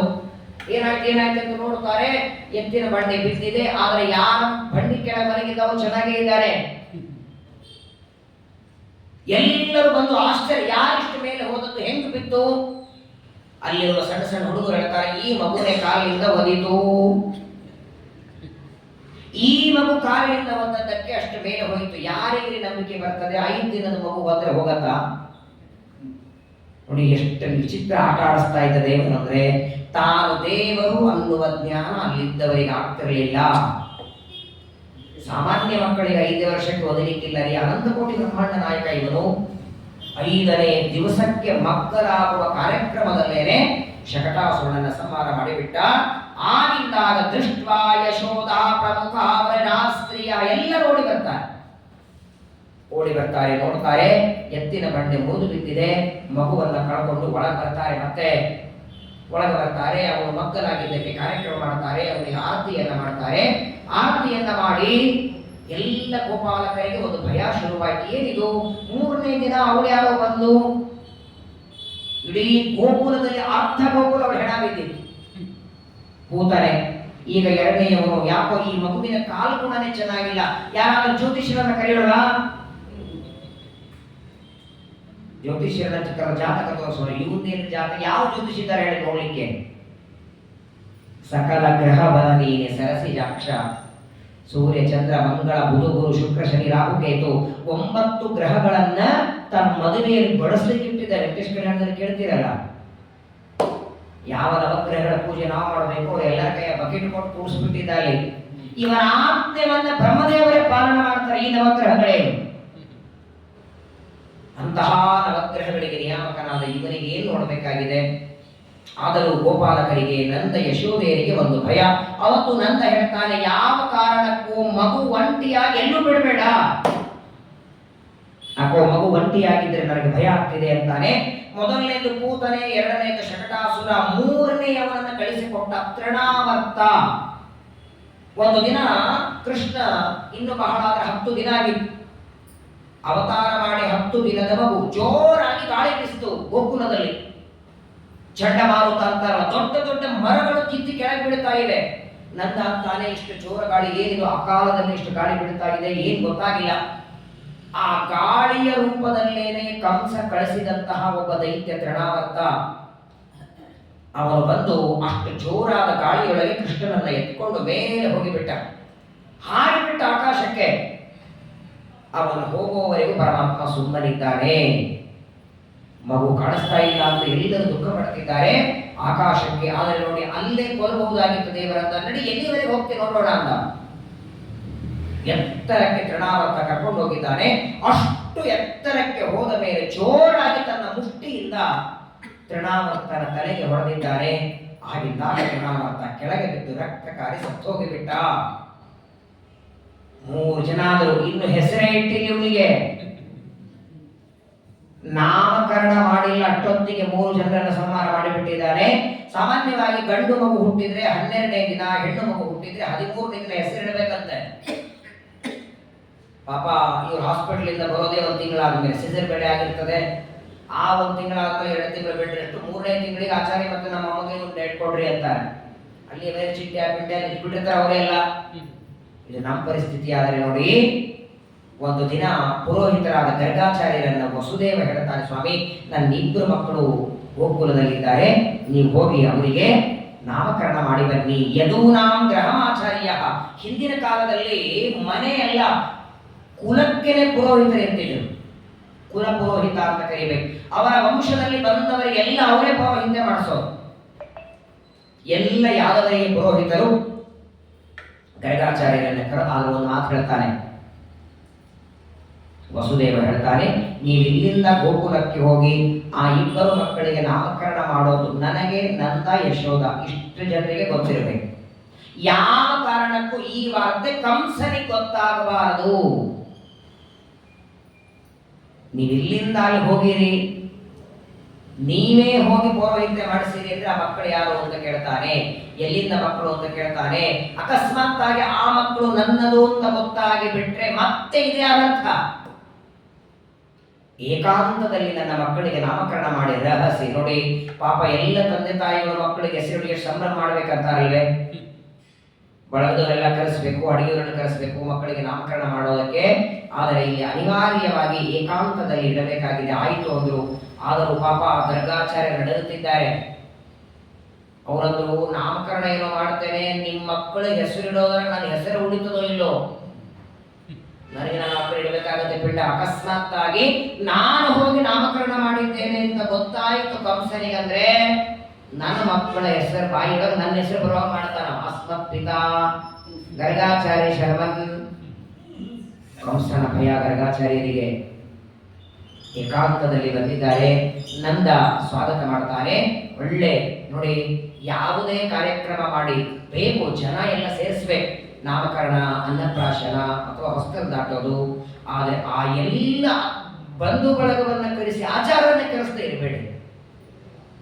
ಯಾಕಂದ್ರೆ ನೋಡಿ, ಮಾತಾಡ್ತಾರೆ, ಕೃಷ್ಣ ಪರಮಾತ್ಮನಿಗೆ ಆ ಬಲರಾಮನಿಗೆ ನಾಮಕರಣ ಮಾಡೋದಕ್ಕೆ ಗರ್ಗಾಚಾರ್ಯರು ಬಂದು 2 ಮಕ್ಕಳಿಗೆ ಹೆಸರಿಡುವಾಗ ಮೊದಲನೇ ಮಗನಿಗೆ ರಾಮ ಅಂತ ಇಟ್ಟರಂತೆ. ಬಲಿಷ್ಠನಾದದ್ದರಿಂದ ಬಲರಾಮ. ಅವನಿಗೇನು ಹೆಸರು ಇಟ್ಟುಬಿಟ್ರು, ಈ ಮಗನಿಗೆ ಏನು ಹೆಸರಿಡೋದು ಅಂತ ಚಿಂತೆ ಆಯಿತು ಗರ್ಗಾಚಾರ್ಯರಿಗೆ. ಗರ್ಗಾಚಾರ್ಯರಂತಾರೆ, ನಿನ್ನ ಮಗನಿಗೆ ನಾಮ ಹೆಸರಿಟ್ಟರೆ ಜಗತ್ತು ನನಗೆ ಹೆಸರಿಡುತ್ತದೆ. ಈ ಹೆಸರಿಡೋದು ಅನ್ನೋದು 2 ಅರ್ಥದಲ್ಲಿದೆ. ವ್ಯಂಗ್ಯವಾಗಿಯೂ ಅದನ್ನು ಮಾತಾಡ್ತಾರೆ. ಪಾಪ ಏನ್ರಿ ಸಾರು, ಏನು ಚಾರ ಹೆಂಗಾಗಿದೆ ಅಂದ್ರೆ, ಸಾರ ಈ ಜನಿವಾರ ಹಾಕುವಾಗ ಕೊಡ್ತಾರಲ್ಲ ಪಂಚಮಿ, ಹಂಗಾಗಿದೆ ಅಂದ್ರೆ ಚೆನ್ನಾಗಾಗಿಲ್ಲ. ಕೆಲವೊಂದ್ಸಲ ವರ್ಣನೆ ಮಾಡಿದ್ರು ಬಯ್ಯೋ ಹೋಗಿರತ್ತೆ, ಅದನ್ನ ಹೆಸರಿಡೋದು ಅಂತಾರೆ ನೋಡಿ. ಹಾಗೆ ಗರ್ಗಾಚಾರ್ಯರಂತ ಏನಂತ ಹೆಸರಿಡ್ಲಿ, ಇವತ್ತು ಪ್ರಪಂಚದಲ್ಲಿರುವ ಎಲ್ಲ ಹೆಸರಿಗೆ ಮುಂದೆ ಯೋ ದೇವಾನಾಂ ನಾಮಧ ಏಕ ಏವ ತಂ ಸಂಪ್ರಶ್ನಂ ಭುವನಾಯಂತ್ಯನ್ಯ ಯೋ ನ ಪಿತಾ ಜನಿತ ಯೋ ವಿಧಾತ. ಏನ್ ಪರಮಾತ್ಮನಿಗೆ ಕಲ್ಲು ಮಣ್ಣು ಗಿಡ ಗಂಟಿ ಪಕ್ಷಿ ಪ್ರಾಣಿ, ಮಾವು ಅಂದ್ರವನೇ, ಬೇವು ಅಂದ್ರವನೇ, ಮಲ್ಲಿಗೆ ಅಂದ್ರವನೇ, ಸಾಂಪಿಗೆ ಅಂದ್ರವನೇ, ಜಾಜಿ ಅಂದ್ರು ಅವನೇ, ಅನಂತ ವಸ್ತುಗಳೆಲ್ಲ ಅವರ ನಾಮ. ಅದು ನಾವು ಕರೆಯುವ ಎಲ್ಲಾ ಶಬ್ದಗಳು ಅವರ ಹೆಸರು. ಅನಂತ ನಾಮಗಳಿರುವಲ್ಲಿ ಏನ್ ಹೆಸರಿಡೋಣ ಅಂದಾಗ ಗರ್ಗಾಚಾರ್ಯರಂತಾರೆ, ಈ ನಿನ್ನ ಮಕ್ಕಳಿಗೆ ಹೆಸರಿಟ್ಟಾಗ ಆ ಹೆಸರಿಟ್ಟಾಗ ಬರುವ ಪಾಪ ಹೆಸರಿನಿಂದಲೇ ಹೋಗಬೇಕು. ನಾಮಕರಣ ಮಾಡಿದ್ದಕ್ಕೆ ಬರುವ ಪಾಪ ಹೆಸರಿಟ್ಟ ಪಾಪ ಹೋಗಬೇಕು. ಹಾಗಾದ್ರೆ ಎಲ್ಲರ ಪಾಪವನ್ನ ಎಳಿತಾನೆ, ನೇಗಿಲಿನಿಂದ ಎಳೆದು ಬಿಸಾಕುವಂತೆ ಪಾಪಗಳನ್ನ ಕರ್ಷಣ ಮಾಡ್ತಾನೆ, ಎಳೆದು ಬಿಸಾಕಿ ಭಕ್ತರನ್ನ ಉದ್ಧಾರ ಮಾಡ್ತಾನೆ. ಕೃಷ್ಣ ಕೃಷ್ಣ ಕೃಷ್ಣ ಎಂದು 3 ಬಾರಿ ನೆನೆಯಿರೋ. ಸಂತುಷ್ಟನಾಗಿ ಮುಕುತಿ ಕೊಟ್ಟು ಮಿಕ್ಕ ಭಾರ ಹೊರುವವನು. ಮಿಕ್ಕ ಭಾರ ಯಾವುದು? ಸಂಸಾರದಲ್ಲಿದ್ದಾಗ ನಿಮ್ಮ ಭಾರ ಎಲ್ಲ ಹೊರಿತಾನಪ್ಪ. ಯಾವ ವ್ಯಕ್ತಿಯ ನಾಲ್ಗೆಯಲ್ಲಿ ಕೃಷ್ಣ ಅಂತ ಹೆಸರು ಬರುತ್ತಲ್ಲ, ಯಮಭಟರವ್ರ ಮನೆಗೆ ಬರಲ್ಲ. ಯಮಭಟರು ಹೋಗಿ ಅಡಿಗೆ ಹೋಗುವರು ಅಂಜಿ. ಕೃಷ್ಣನ ನಾಮಸ್ಮರಣೆ ಮಾಡಿದರೆ ಯಮಭಟರು ಅಂಜಿಕೊಂಡು ಅಡಿಗೆಯನ್ನು ಸೇರ್ಕೋತಾರೆ ಅಡಿಗೆಯನ್ನ. ಅಂತಹ ಪರಮಾತ್ಮನಿಗೆ ಒಂದು ಕೃಷ್ಣ ಪಕ್ಷದಲ್ಲಿ ಹುಟ್ಟಿದ್ದರಿಂದಲೂ ಕೃಷ್ಣ, ಅಥವಾ ಬಣ್ಣದೊಳಗೂ ಸ್ವಲ್ಪ ಕಪ್ಪಗಿದ್ದ ಅಂತ ನೋಡೋದಕ್ಕೆ ನೀಲ ಮೇಘ ಶ್ಯಾಮ, ಮೇಘಗಳಂತೆ ಕಪ್ಪಿದ್ದರಿಂದಲೂ ಕೃಷ್ಣ ಎಲ್ಲರ ಪಾಪವನ್ನು ಎಳೆದಾಕ್ತಾರೆ. ಶ್ರೀಮದಾಚಾರ್ಯ ಹೇಳ್ತಾರಲ್ಲ, ಕೃಷ್ಣಾಮೃತ ಮಹರ್ಣವದಲ್ಲಿ ನಾರಾಯಣೋ ನಾಮ ನರೋ ನರಾಣಾಂ ಪ್ರಸಿದ್ಧ ಚೋರಃ ಕಥಿತ ಪೃಥಿವ್ಯಾಂ ಅನೇಕ ಜನ್ಮಾರ್ಚಿತ ಪಾಪ ಸಂಶಯಂ ಹರತ್ಯಶೇಷೋ ಸ್ಮೃತಿ ಮಾತ್ರದೇವ. ಪ್ರಪಂಚದೊಳಗೆ ಬೆಳ್ಳಿ ಬಂಗಾರ ಕಳ್ಳತನ ಮಾಡೋರಿದ್ದಾರೆ, ರತ್ನ ಮುತ್ತು ಕಳ್ಳತನ ಮಾಡೋರಿದ್ದಾರೆ, ಕಾಯಿ ಪಲ್ಯ ಕಳ್ಳತನ ಮಾಡೋರಿದ್ದಾರೆ. ಇದ್ದಾರೋ ಇಲ್ಲ? ಏಕಾದಶನ ಸಿಗ್ತಾರೆ, ಗರುಡ ಪುರಾಣದಲ್ಲಿ ಬರುತ್ತೆ. ಏನೇನು ಕಳ್ಳತನ ಮಾಡಿದ್ರೆ ಜನ್ಮಾಂತರದಲ್ಲಿ ಏನ್ ಜನ್ಮ ಬರುತ್ತೆ. ಉಪ್ಪು ಕಳ್ಳತನ ಮಾಡಿದ್ರೆ, ಅನ್ನ ಕಳ್ಳತನ ಮಾಡಿದ್ರೆ ಇಲ್ಲಿ ಯಾಕೆ ಹೋಗ್ತಾರಂತೆ ಮುಂದಿನ ಜನ್ಮದಲ್ಲಿ.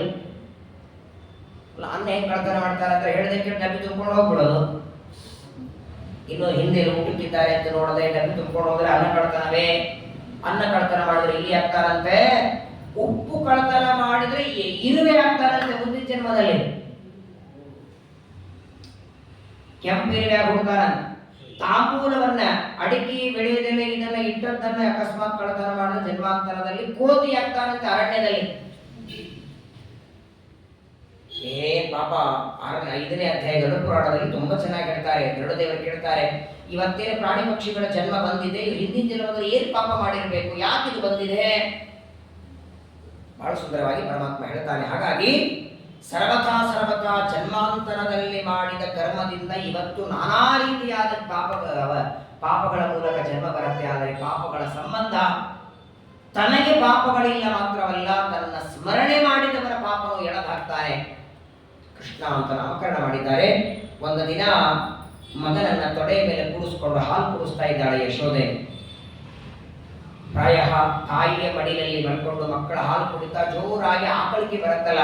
ಒಂದು ಬಾರಿ ಯಶೋದೆಯ ಮಡಿಲಲ್ಲಿ ಮಲ್ಕೊಂಡು ಪರಮಾತ್ಮ ಜೃಂಭತಃ ಪ್ರೀತಮಾನಸ್ಯ ಜನನೀ ಸುತಸ್ಯ ರುಚಿರಸ್ಮಿತಂ ಮುಖಂ ಲಾಲಯತಿ ರಾಜನ್ ಜೃಂಭತೋ ದದೃಶೇರಿದಂ. ಜೃಂಭಣ ಅಂದ್ರೆ ಆಕಳಿಸೋ. ಹಾಲು ಕುಡಿತಾ ತಾಯಿಯ ಮಡಿಲಲ್ಲಿ ಮಲಗಿದ ಪರಮಾತ್ಮ ಅಂತ ಆಕಳಿಸಿದ್ರೆ ಅಕಸ್ಮಾತ್ ಆಗಿ ನೋಡೋ ಪ್ರಸಂಗ ಬಂದಂತೆ ಆ ಪರಮಾತ್ಮನ ಬಾಯಿಯೊಳಗೆ ಏನು ನೋಡ್ತಾಳೆ. ಅಲ್ಲದೆ 8 ದಿನದ ಮಗು, 10 ದಿನದ ಮಗನ ಬಾಯಿಗೆ ಏನಿರುತ್ತೆ? ಇನ್ನು ಹಲ್ಲು ಬಂದಿರಲ್ಲ. ಆದರೆ ಯಶೋದೆಗೆ ಏನೇನು ಕಾಣಿಸ್ತು ನೋಡಿ. ಖಂ ಮೊದಲನೇದು ಆಕಾಶ ಕಾಣಿಸ್ತಂತೆ. ಖಂ ರೋದಸಿ ಜ್ಯೋತಿರನೇಕಮಾಶಾಃ ಸೂರ್ಯ ಇಂದು ವನ್ಹಿತ್ವಸನಾಂಬುದಿಶ್ಚ ದ್ವಿಷಾನ್ನಗಾತಸ್ತ್ರುಹಿತರ್ವನಾನಿ ಭೂತಾನಿ ಯಾನಿ ಸ್ಥಿರಜಂಗಮಾನಿ. ಸಮಗ್ರವಾದ 14 ಲೋಕವನ್ನ ಮಗನ ಬಾಯಿಯಲ್ಲಿ ನೋಡ್ತಾಳೆ. ನದಿ, ಸಮುದ್ರ, ಪರ್ವತ, ಗಿಡ, ಪಕ್ಷಿ, ಪ್ರಾಣಿ ಏನೇನು ಪ್ರಪಂಚದಲ್ಲಿದೆ ಅದೆಲ್ಲ ಒಳಗಿದೆ. ಪುಟ್ಟ ಬಾಯಿಯೊಳಗೆ ಬ್ರಹ್ಮಾಂಡ, ಬರೇ ಬ್ರಹ್ಮಾಂಡ ಅಲ್ಲ, 14 ಲೋಕದೊಳಗೆ ಭೂಲೋಕ, ಭೂಲೋಕದಲ್ಲಿ ಗೋಕುಲ, ಗೋಕುಲದಲ್ಲಿ ಒಂದು ಯಶೋಧ, ಅದು ಒಳಗಿದೆ. ಒಳಗೊಂದು ಗೋಕುಲ, ಒಳಗೊಬ್ಬ ಯಶೋಧೆ, ತನ್ನನ್ನು ತಾನು ನೋಡ್ತಿದ್ದಾಳೆ. ಪ್ರಾಯ ವ್ಯಕ್ತಿ ತನ್ನನ್ನು ತಾನು ನೋಡ್ಲಿಕ್ಕೆ ಯಾವಾಗ ಸಾಧ್ಯ? ಕನ್ನಡಿ ಮುಂದೆ ನಿಂತಿರ್ತಾನೆ, ಕನ್ನಡಿ ಬಿಟ್ಟರೆ ತಮ್ಮನ್ನು ತಾನು ನೋಡ್ಲಿಕ್ಕೆ ಸಾಧ್ಯ ಇಲ್ಲ. ಆದರೆ ಯಶೋಧೆ ಪರಮಾತ್ಮನ ಪುಟ್ಟ ಬಾಯಿಯೊಳಗೆ ಅಲ್ಲೊಂದು ಗೋಕುಲ, ಅಲ್ಲೊಂದು ಗೋಕುಲದಲ್ಲಿ ಮನೆ, ಆ ಮನೆಯಲ್ಲಿ ಒಬ್ಬ ಯಶೋಧೆ, ಅಲ್ಲೊಬ್ಬ ಕೃಷ್ಣ. ಏನು ಪುಣ್ಯ ಮಾಡಿದ್ದಾಳೆ ನೋಡಿ. ಒಟ್ಟಾರೆ ತಾಯಿಗೆ 2 ಬಾರಿ ಬ್ರಹ್ಮಾಂಡ ತೋರಿಸ್ತಾನೆ. ಒಂದು ಈಗ ಆಕಳಿಸುವಾಗ, ಎರಡನೇದು ಮಣ್ಣು ತಿಂದ ಅಂತ ಬಲರಾಮ ದೇವರು ಬಂದೇನು ಚಾಡಿ ಹೇಳ್ತಾರ, ಆಗೊಂದು ಬಾರಿ ತೋರಿಸ್ತಾನೆ. ತತ್ ಸಂವೀಕ್ಷ ವಿಶ್ವಂ ಸಹಸಾ ರಾಜನ್ ಸಂಚಾತವೇ ಮತುಃ. ಏನಾಗಿರ್ಬೇಕು ಅವಳ ಪರಿಸ್ಥಿತಿ ಹೇಳಿ? ಆಕಳಿಸುವಾಗ ಮಗನ ಬಾಯಿಯೊಳಗೆ ಇಡೀ ಬ್ರಹ್ಮಾಂಡ ನೋಡಿಬಿಟ್ಟು ಕ್ಷಣದಲ್ಲಿ ಕಣ್ಣು ಮುಚ್ಚಿಬಿಟ್ಲಂತೆ. ದೇವರು ಆಗಾಗ ತಾಯಿಗೆ ಜ್ಞಾನ ಕೊಡ್ತಿದ್ದ, ನಾನು ಯಾರು ಅಂತ ಜ್ಞಾನ ಕೊಡ್ತಿದ್ದ. ಆದರೆ ಆ ಜ್ಞಾನ ಬಹಳತ್ತು ಇರ್ತಿರಲಿಲ್ಲ ಅವಳಿಗೆ. ಇಷ್ಟು ಪುಟ್ಟ ಬಾಯಿಯೊಳಗೆ ಬ್ರಹ್ಮಾಂಡ ತೋರಿಸಿ ಇವನು ಅನಂತ ಕೋಟಿ ಬ್ರಹ್ಮಾಂಡ ನಾಯಕನಾದ ದೇವರು ಅಂತ ಕೊಟ್ಟ, ಮತ್ತೆ ಮರುಕ್ಷಣದಲ್ಲಿ ನನ್ನ ಮಗ ಅಂದು ಬಿಡ್ತಿದ್ದ. ಇದೇ ವ್ಯಾಮೋಹ ಪರಮಾತ್ಮ ಅವಳಿಗೆ ಕೊಟ್ಟ ಅನ್ನೋದಕ್ಕಾಗೇನೆ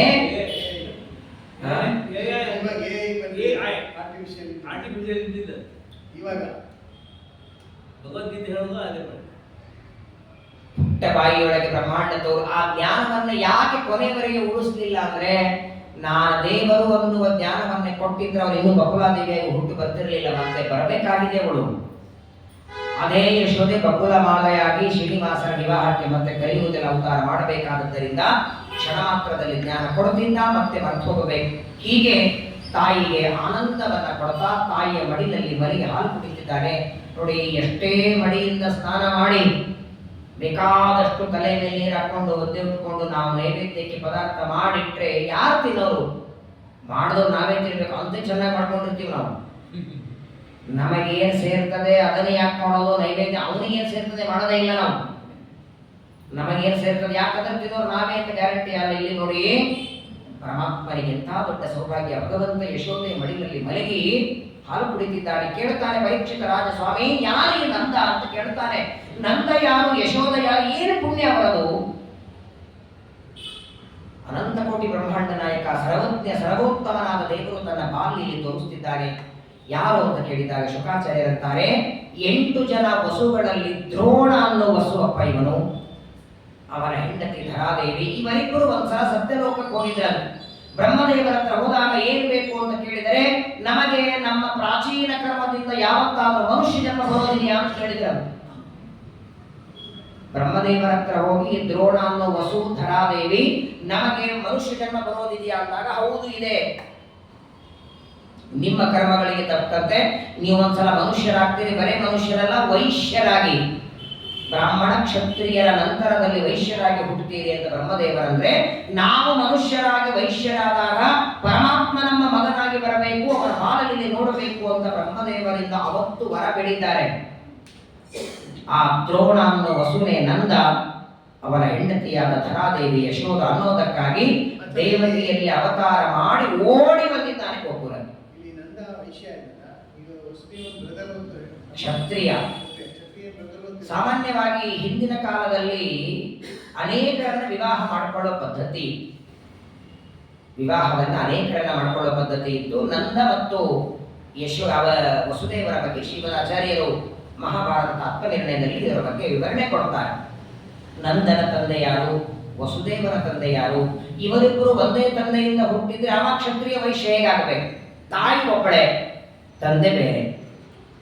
ಕ್ಷತ್ರಿಯ ತಂದೆಯಿಂದ ಹುಟ್ಟಿದ ಶೂರನ ಮಗನಾಗಿ ಹುಟ್ಟಿದ್ದಕ್ಕೆ ಇವನು ಕ್ಷತ್ರಿಯನಾದ. ವೈಶ್ಯ ತಂದೆಯಿಂದ ಹುಟ್ಟಿದ್ದರಿಂದ ನಂದ ವೈಶ್ಯ ಜಾತಿಯಲ್ಲಿ. ಅದಕ್ಕೂ ಕಾರಣ ಶ್ರೀಮದಾಚಾರ್ಯ ಕೊಡ್ತಾರೆ. ದ್ರೋಣ ಅನ್ನುವ ವಸು ವೈಶ್ಯನಾಗಿ, ಇದೆಲ್ಲ ಕೃಷಿ ಗೋರಕ್ಷ ವಾಣಿಜ್ಯಂ ವೈಶ್ಯ ಕರ್ಮ ಸ್ವಭಾವಜಂ. ತಾಯಿ ಒಬ್ಬಳೆ, ತಂದೆ ಮಾತ್ರ ಬೇರೆಯಾದದ್ದರಿಂದ ವೈಶ್ಯ ಜಾತಿಯಲ್ಲಿ ಹುಟ್ಟಿದ್ದ. ಆದರೆ ಪರಮಾತ್ಮ ತಾನು ಕ್ಷತ್ರಿಯನಾಗಿ ಅವತಾರ ಮಾಡ್ತಾನೆ, ವೈಶ್ಯನಾಗಿ ಇಲ್ಲಿ ನಂದನ ಮನೆಯಲ್ಲಿ ಬೆಳೀತಾ ಇದ್ದಾನೆ. ಹೀಗೆ ಭೂತನ ಸಂಹಾರ ಮಾಡಿ, ತೃಣಾವರ್ತರ ಸಂಹಾರ ಮಾಡಿ, ಶಕಟಾಸುರನ ಸಂಹಾರ ಮಾಡಿ, ಗರ್ಗಾಚಾರ್ಯರಿಂದ ನಾಮಕರಣವನ್ನ ಮಾಡಿಸಿಕೊಂಡ. ಮನೆಯಲ್ಲೇ ಬೆಳೀತಾ ಇದ್ದಾರೆ. ಸರಿಯಾಗಿ ಅವತಾರ ಮಾಡಿ 15 ದಿನ ಕಳೆದಿದೆ. 15 ದಿನ ಕಳೆದಿದೆ ನೋಡಿ. 15 ದಿನದ ಮಕ್ಕಳಿಗೆ ಏನ್ರಿ ಬರುತ್ತೆ? ತಾಯಿಯ ಗರ್ಭದಿಂದ ಹುಟ್ಟಿದ ಮೇಲೆ ಅದು ಮಕ್ಕಳಾಗೋದಕ್ಕೆ 5 ತಿಂಗಳ ಬೇಕು, ಅಂಬೆಗಾಲಿಡೋದಕ್ಕೆ 8 ತಿಂಗಳ ಬೇಕು, 8 ತಿಂಗಳು ವರ್ಷ, ಮಾತಾಡೋದಂತೂ 1.5 ವರ್ಷದ ಮೇಲೆ ತೊದಲು ಮಾತು. ಇವರು 5ನೇ ದಿವಸಕ್ಕೆ ಮಕ್ಕಳಾಗಿದ್ದಾರೆ. ನಾಮಕರಣ ಕೆಲವೇ ದಿನಗಳಲ್ಲಿ ಅಂಬೆಗಾಲಿಟ್ಟು ಬಿಟ್ಟ. ಶ್ರೀಮದಾಚಾರ್ಯರು ಸುಮಧ್ವಿಜಯದಲ್ಲಿ ಮಾತು ಬರ್ತದೆ, ವೇದವತಿಯ ಗರ್ಭದಿಂದ ಮಧ್ವಾಚಾರ್ಯ ಹುಟ್ಟಿದ ಮೇಲೆ ಅವರು ಅಂಬೆಗಾಲಿಟ್ಟರಂತೆ. ಪ್ರಾಂಗ್ರಿಂಖಣಂ ಸ್ವಯಮತಸ್ಥಿತಮೇಶ ಚಕ್ರೆ. ಪ್ರಾಂಗ್ರಿಂಖಣ ಅಂದ್ರೆ ಅಂಬೆಗಾಲಿಡೋದು. ಮಧ್ವಾಚಾರ್ಯರು ಕೂಡ ಅಂಬೆಗಾಲನ್ನ ಇಟ್ಟು ತನ್ನ ಸ್ವಾಮಿಯಾದ ಪರಮಾತ್ಮ ಮನುಷ್ಯನಂತೆ ನಾಟಕ ಮಾಡ್ತಾ ನಾನು ಯಾಕೆ ಮಾಡಬಾರ್ದು? ಹಾಗಾಗಿ ತಾವು ಕೂಡ ಅಂಬೆಗಾಲಟ್ಟಲ್ಲಿ ನಡೆದು ಅಂತ ಸುಮಧ್ವಿಜಯಲ್ಲಿ ಹೇಳ್ತಾರಲ್ಲ. ಅಂಬೆಗಾಲಿಡೋದು ಅಂದ್ರೆ ಏನ್ ಹೇಳಿ? 2 ಕೈಯನ್ನ ಊರಿ 2 ಕಾಲನ್ನ ಊರಿ ನಡೆಯೋದು. ವಾದಿರಾಜರು ರುಕ್ಮಿಣೇಶ್ ವಿಜಯದೇವರ ಮಾತಂತಾರೆ, ಸರಿ ಉಳಿದವರೇನೋ ಮಕ್ಕಳು ಅಂಬೆಗಾಲಿಡ್ಲಿ, ಇವನು ಯಾಕೆ ಇಟ್ಟ? ಅಂಬೆಗಾಲಿಡದೆ ಡೈರೆಕ್ಟ್ ಆಗಿ ಗೋಡೆ ಹಿಡಿದು ದೊಡ್ಡವನಾಗಬಹುದಾಗಿತ್ತಲ್ಲ ದೇವರು.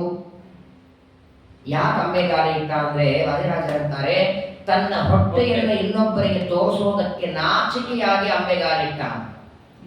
ಅಂಬೆಗಾಲಿಟ್ಟ ಹೊಟ್ಟೆ ಒಳ ಕೆಳಗೆ ಹೋಗುತ್ತಲ್ಲ, ಅಲ್ಲ ಹೊಟ್ಟೆ ತೋರಿಸೋದಕ್ಕೆ ನಾಚಿಕೆ ಯಾಕೆ ಆಗ್ಬೇಕು ಅಂದ್ರೆ, ಪ್ರಳಯ ಕಾಲದಲ್ಲಿ ಇಡೀ ಬ್ರಹ್ಮಾಂಡ ಹೊಟ್ಟೆ ಒಳಗೆ ಇಟ್ಕೊಂಡಿರ್ತಾನೆ, ಹೊಟ್ಟೆ ತುಂಬೆ ಇರ್ತದೆ. ಈಗ ಸೃಷ್ಟಿ ಮಾಡಿ ಹೊರಗೆ ಹಾಕಿದ್ದಾರೆ, ಖಾಲಿ ಆಗಿದೆಯಲ್ಲ. ತನ್ನ ಉದರದಲ್ಲಿದ್ದ ಬ್ರಹ್ಮಾಂಡ ಹೊರಗೆ ಹಾಕಿದ್ದಕ್ಕೆ ಹೊಟ್ಟೆ ಖಾಲೆಯಾದ ತೆಳ್ಳಗಾದ ಹೊಟ್ಟೆ ಜನರಿಗೆ ತೋರಿಸೋದಕ್ಕೆ ನಾಚಿಕೆ ಆಗಿದ್ದಕ್ಕೆ ಅಂಬೆಗಾಲ ಹಾಕಿಬಿಟ್ಟ. ಹೊಟ್ಟೆ ಕೆಳಗೆ ಹಾಕಿ ಅಂಬೆಗಾಲಿಟ್ಟ ಅಂತ ಕರೀತಾರೆ. 1 ತಿಂಗಳಾಯಿತು ಅಂಬೆಗಾಲ ಇಡ್ತಾ. ಅವತಾರ ಮಾಡಿದ ಮೊದಲನೇ ತಿಂಗಳಿಗೆ ಕಾಲು ಕೈ ಬಂತಂತವನಿಗೆ ಓಡಾಡ್ಲಿಕ್ಕೆ ಬಂತು. ಗೋಡೆ ಹಿಡಿದು ನಡೀತಾನೆ. 1.5 ತಿಂಗಳಿಗೆ ತನ್ನಷ್ಟಕ್ಕೆ ತಾನು ಓಡಾಡ್ಲಿಕ್ಕೆ ಬಂತು. ಯಾವಾಗ ಕೈಕಾಲು ಬಂತು, ಚೆನ್ನಾಗಿ ಓಡಾಡ್ಲಿಕ್ಕೆ ಶುರು ಮಾಡಿದನೋ ಅವತ್ತಿನಿಂದ ಎಲ್ಲ ಗೋಪಾಲಕರನ್ನ ಕರ್ಕೊಂಡು ಗೋಪಿಕಾಸ್ತ್ರೀಯರ ಮನೆಗಳಲ್ಲಿ ನವನೀತ ಚೋರನ ಲೀಲೆ ಮಾಡ್ತಿದ್ದ. ಕಳ್ಳತನ ಚೋರ ಯಾವ ಅವತಾರದಲ್ಲಿ ಮಾಡಲಿಲ್ಲ. ರಾಮನಾದಾಗ ಮಾಡಲಿಲ್ಲ, ವೇದವ್ಯಾಸರಾದಾಗ ಮಾಡಲಿಲ್ಲ, ಹಯಗ್ರೀವರಾದಾಗ ಮಾಡಲಿಲ್ಲ, ಕಪಿಲ, ಯಜ್ಞ, ಧನ್ವಂತರಿ, ಮಹಿದಾಸ ಯಾವ ಅವತಾರದಲ್ಲಿ ಅವತಾರ ಮಾಡಿ ಗರ್ಭದಿಂದ ಬರ್ತಾನೆ, ಉಪನಯನ ಮಾಡ್ಕೋತಾನೆ, ಬೇಕಾದಷ್ಟು ಗಾಯತ್ರಿ ಜಪ ಮಾಡಿದ ಬೇರೆ ಕಡೆಗಿದೆ. ಆದರೆ ಅಲ್ಲಿ ಪ್ರಪಂಚದಲ್ಲಿ ಕಳ್ಳತನ ತಪ್ಪಲ್ವೇ? ಇವನು ಅವತಾರ ಮಾಡಿದ್ದಕ್ಕೆ ಯದಾ ಯದಾ ಹಿ ಧರ್ಮಸ್ಯ ಗ್ಲಾನಿರ್ಭವತಿ ಭಾರತ, ಅಧರ್ಮವನ್ನ ನಾಶ ಮಾಡಿ ಧರ್ಮ ಸ್ಥಾಪನೆಗೆ ಬಂದ ಇವನೇ ಅಧರ್ಮ ಮಾಡಿದರೆ, ಇವನೇ ಕಳ್ಳತನ ಮಾಡಿದರೆ ಮುಂದೆ ನೋಡಿ ಎಲ್ಲರೂ ಕಳ್ಳತನ ಮಾಡೋದೇ ಕರೀತಾರಲ್ಲ. ಚೌರ್ಯವನ್ನ ನೋಡಿ, ಇಡೀ ಪ್ರಪಂಚದೊಳಗೆ ಕಳ್ಳ ಅಂತ ಕರೆದಾಗ ಆನಂದ ಪಡೋರು ಇವನೊಬ್ಬನೇ. ನಮ್ಮನ್ನ ಯಾರನ್ನಾಗ ಕಳ್ಳ ಅಂತ ಕರೆದ್ರೆ ಆನಂದಾಗತ್ತ? ಹೆಂಗ್ರಿ ಅಂದ್ರೆ ನೀವು ನಮ್ಮ ಕಳ್ಳ ಅಂತ ಜಗಳಕ್ಕೆ ಬರ್ತಾರೆ. ಹೇ ನವನೀತ ಚೋರ. ಶ್ರೀಮದಾಚಾರ್ಯ ಅಂತಾರೆ, ಯಾಕೆ ಕೃಷ್ಣ ಪರಮಾತ್ಮ ಕಳ್ಳತನ ಮಾಡ್ತಿದ್ದ? ನಂದನ ಮನೆಯೊಳಗೆ 10 ಲಕ್ಷ ಆಕಳಿದ್ದು ಅಂತೆ. ಒಂದೊಂದು ಆಕಳು 10 ಬಕೆಟ್ ಅಷ್ಟು ಹಾಲು ಕೊಡಬೇಕು. ಅಷ್ಟು ಹಾಲು ಮೊಸರು ಬೆಣ್ಣೆ ತನ್ನ ಮನೆಯೊಳಗೆ ಇದ್ದಾಗ ಗೋಪಿಕಾಸ್ತ್ರೀಯರ ಮನೆಗೆ ಯಾಕೆ ಹೋಗ್ತಿದ್ದ ಅಂದ್ರೆ, ತನ್ನ ಮನೆಯಲ್ಲಿ ಇಲ್ಲ ಅಂತಲ್ಲ,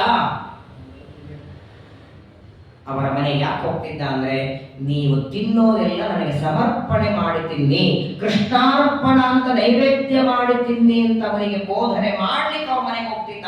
ಮೊದಲು ನಾನು ತಿಂತೇನೆ, ನಾನು ತಿಂದು ಉಳಿದದ್ದು ಪ್ರಸಾದ ಅಂತ ನೀವು ತಿನ್ನಿ. ಪ್ರಸಾದ ಅಂತ ಯಾವುದನ್ನ ಕರೀತಾರೆ? ಒಂದ ದೇವರ ಮುಂದೆ ಇಟ್ಟದ್ದು ಪ್ರಸಾದ, ಅವನ ತಿಂದು ಉಳಿದದ್ದು ಪ್ರಸಾದ. ನಮಗೆಲ್ಲ ಅವನ ಮುಂದೆ ಇಟ್ಟದ್ದು ಪ್ರಸಾದ ಆಗತ್ತೆ, ಅವನು ತಿಂದು ಹುಟ್ಟದ್ದು ಬಿಡ ಪ್ರಸಾದ ನಮಗಿಲ್ಲ, ಅದು ದೇವತೆಗಳಿಗೆ. ಯಾದವರೆಲ್ಲ ಗೋಪಿಕಾಸ್ತ್ರೀಯರೆಲ್ಲ ದೇವತೆಗಳಲ್ವೇ? ಹಾಗಾಗಿ ಅರ್ಧ ಬೆಣ್ಣೆ ತಿಂದು ಅರ್ಧ ಇಡ್ತಿದ್ದ, ಅದು ಅವರಿಗೆ ಪ್ರಸಾದ ಆಗಬೇಕು. ಈಗ ಪ್ರವಚನ ಮುಗಿದ ಮೇಲೆ ಈ ಮೊಬೈಲು, ಈ ಸ್ಟ್ಯಾಂಡು ನಾನು ಬ್ಯಾಗಲ್ಲಿ ಹಾಕೊಂಡು ಹೋಗ್ತೇನೆ, ಕಳ್ಳಾಗ್ತೀರಾ? ಈ ಮೊಬೈಲ್ ಹಾಕೊಂಡು ಹೋದ್ರೆ ಮಿಸ್ಟೇಕ್ ಏನಿಲ್ಲ, ಬುದ್ಧಿವಂತಿಯಿಂದ ಹಾಕೊಂಡು ಹೋಗ್ತೇನೆ, ಮಿಸ್ಟೇಕ್ ಏನಿಲ್ಲ. ಅಲ್ಲಿ ನಂದು ಹಾಕೋತೀನಿ, ಆ ಮೊಬೈಲ್ ಸ್ಟ್ಯಾಂಡ್ ಹಾಕೊಂಡು ಹೋದ್ರೆ ಆಗಬಹುದು. ಪ್ರಪಂಚದೊಳಗೆ ಕಳ್ಳ ಅಂತ ಯಾವಾಗ ಅನ್ನಬಹುದು? ನಮ್ಮದು ಅಲ್ಲದೆ ಇದ್ದದ್ದು ತಗೊಂಡ್ರೆ. ನಿಮ್ದೇ ಮಡಿ ಪಂಚ ಒಣಾಕಿರಿ, ಆ ಪಂಚ ನೀವೇ ತಗೊಂಡ್ರೆ ಕಳ್ಳ ಅಂತಾರ? ಯಾರೋ ಒಣಗಿದ್ದಾರೆ ಪಾಪ, ನೀವು ಉಟ್ಕೊಂಡು ಕೂತ್ರೆ ಶಾದಕ್ಕೆ. ಹಾಗಾದ್ರೆ ಪ್ರಪಂಚದೊಳಗೆ ಕಳ್ಳ ಅಂತ ಕರೆಯೋದು ಒಬ್ಬ ವ್ಯಕ್ತಿ ಇನ್ನೊಬ್ಬರದ್ದು ತಗೊಂಡ್ರೆ ಕಳ್ಳ ಅನ್ನಬೇಕು. ಇವಾಗ ಕೃಷ್ಣನನ್ನ ಕಳ್ಳ ಯಾವಾಗ ಅನ್ನಬೇಕು? ಅವನು ಅಲ್ಲದೇ ಇದ್ದದ್ದು ಅವ ತಗೊಂಡಿದ್ದ ಅಂದ್ರೆ ಕಳ್ಳ ಅನ್ನಿ. ಅವನು ಯಾವುದಿಲ್ಲ ಹೇಳಿ ಮೊದಲು. ಆಕಳ ಯಾರು? ಆಕಳ ಹಸಿರಾದ ಹುಲ್ಲು ಒಳಗೆ ಹಾಲು ಮಾಡಿದವರು ಯಾರು? ಹಾಲು ಕಾಯಿಸಿದಾಗ ಮೊಸರು ಮಾಡಿದವರು ಯಾರು? ಮೊಸರು ಕಡದಾಗ ಬೆಣ್ಣೆ ಬರುವಾಗ ಮಾಡಿದ ಯಾರು? ಹಾಗಾದ್ರೆ ನಿಜವಾದ ಬೆಣ್ಣೆ ಯಾರದಾಯಿತು? ಅವನ್ ನಾವ ತಗೊಂಡ್ರೆ ಕಳ್ಳ ಆಗ್ತಾನ? ನಿಜವಾದ ಕಳ್ಳ್ರಿ ಯಾರು? ಹಿಂಗ್ ಮಾಡ್ರಿ. ಭಗವದ್ಗೀತೆಯ 6ನೇ ಅಧ್ಯಾಯ 8ನೇ ಅಧ್ಯಾಯದಲ್ಲಿ ಕೃಷ್ಣ ಹೇಳ್ತಾನೆ, ದೇವಾನ್ ಭಾವಯತಾನೇನ ತೇ ದೇವಾ ಭಾವಯಂತು ವಃ ಪರಸ್ಪರಂ ಭಾವಯಂತಹ ಶ್ರೇಯ ಪರಮವಾಪ್ಸ್ಯತ ಇಷ್ಟಾನ್ ಭೋಗಾನ್ ಹಿ ವೋ ದೇವಾಃ ದಾಸ್ಯಂತೆ ಯಜ್ಞ ಭಾವಿತಾಃ ತೈರ್ದತ್ತಾನ ಪ್ರದಾಯೇಭ್ಯೋ ಯೋ ಭುಂಕ್ತೆ ಸ್ಥೇನ ಏವ ಸಹ. ಸ್ಥೇನ ಅಂದ್ರೆ ಕಳ್ಳ. ದೇವರೇ ಕೊಟ್ಟದ್ದನ್ನ ನೈವೇದ್ಯ ಮಾಡದೆ, ದೇವರಿಗೆ, ಗುರುಗಳಿಗೆ, ಬ್ರಾಹ್ಮಣರಿಗೆ, ದೇವತೆಗಳಿಗೆ ಕೊಡದೆ, ದೇವರೇ ಕೊಟ್ಟದ್ದು ನೈವೇದ್ಯ ಮಾಡದೆ ತಿಂದ್ರೆ ಕಳ್ಳ, ಖರೆ ಕಳ್ಳ. ಅವನ ನಾವ್ರಿ ಯಾವ ದಿನ ಮಡಿಲಿ ಅಡಿಗೆ ಮಾಡಿ ಇಡ್ಲಿ ಒಲೆ ಮೇಲೆ ಅಡಿಗೆ ಮಾಡಿ ನೈವೇದ್ಯ ಮಾಡ್ತಿ, ಅವತ್ತು ನೀನು ಹೊಟ್ಟೆಗೆ ಅನ್ನ ಕೊಡ್ತೇನೆ ಅಂತ ಒಂದು ರೂಲ್ಸ್ ತೆಗೆದ್ರೆ ಏನ್ ಮಾಡ್ತೇವೆ ಹೇಳಿ? ಎಂದ ನೈವೇದ್ಯ ಮಾಡ್ತೇವೆ ಅವತ್ತೇ ಊಟ. ನೈವೇದ್ಯ ಯಾವಾಗ? ನಿನ್ನೆ ಕೃಷ್ಣಾಷ್ಟಮಿ ಆಗಿದೆ, ನೆಕ್ಸ್ಟ್ ಯಾವಾಗ? ಭಾದ್ರಪದ ಅಮಾವಾಸ್ಯ, ಆಮೇಲೆ ಹೋಳಿ ಹುಣ್ಣಿಮೆ, 3 ದಿನ ನೈವೇದ್ಯ ವರ್ಷದಲ್ಲಿ. ಹಾಗಾದ್ರೆ ಎಂದು ನೈವೇದ್ಯ ಅವತ್ತೇ ಊಟ ಕೊಡ್ತೇನೆ ಅಂತ ರೂಲ್ಸ್ ಮಾಡಿದ್ರೆ ಯಾರಿಗೆ ಬದುಕ್ತಾರೆ? ಎಷ್ಟು ಕಾರುಣ್ಯ ಅಲ್ವಾಬಹುದು. ಶುಕಾಚಾರ್ಯ ಅಂತಾರೆ, ಪರಮಾತ್ಮ ಎರಡೂ ಮಾಡ್ತಿದ್ದ. ಆ ನವನೀತ ಚೋರದ ಲೀಲೆಗಳನ್ನ ಮಾಡ್ತಾ ನೋಡಿ. ವಿಚಿತ್ರ ಅಂದ್ರೆ ಕೃಷ್ಣ ಮನೆಗೆ ಬಂದು, ಗೋಪಿಕಾ ಸ್ತ್ರೀಯರ ಮನೆಗೆ ಬಂದು ಬೆಣ್ಣೆ ತಿಂದ್ರೆ ಅವರಿಗೂ ಆನಂದ ಆಗಬೇಕು. ವಾದಿರಾಜರು ಲಕ್ಷ್ಮೀ ಶೋಭಾ ರುಕ್ಮಿಣೀಶ್ ವಿಜಯದಲ್ಲಿ ಈ ನವನೀತ ಚೋರದ ಬಗ್ಗೆ ತುಂಬಾ ಚೆನ್ನಾಗಿ ಹೇಳ್ತಾರೆ. ಹೇಗೆ ಕಳ್ತನ ಮಾಡ್ಲಿಕ್ಕೆ ಹೋಗ್ತಿದ್ದ ಶ್ರೀಕೃಷ್ಣ ಪರಮಾತ್ಮ ಆ ಗೋಪಿಕಾ ಸ್ತ್ರೀಯರ ಮನೆಗೆ. ಕಳ್ಳತನ ಅಂದ್ರೆ ಏನು ಗೊತ್ತಾ? ಅಕಸ್ಮಾತ್ ಆಗಿ ಮನೆಯಲ್ಲಿದ್ದವರು ಎಲ್ಲಾರ ಮುಂದೆ ತಗೊಂಡ್ರೆ ಕಳ್ಳತನ ಆಗತ್ತ ಅದು? ಇವನು ಬಂದು ಬೆಣ್ಣೆ ತಗುವಾಗ ಒಳಗಿದ್ದವರು ಏನು ಮಾಡ್ತಿರ್ಲಿಲ್ವ ಇವನಿಗೆ?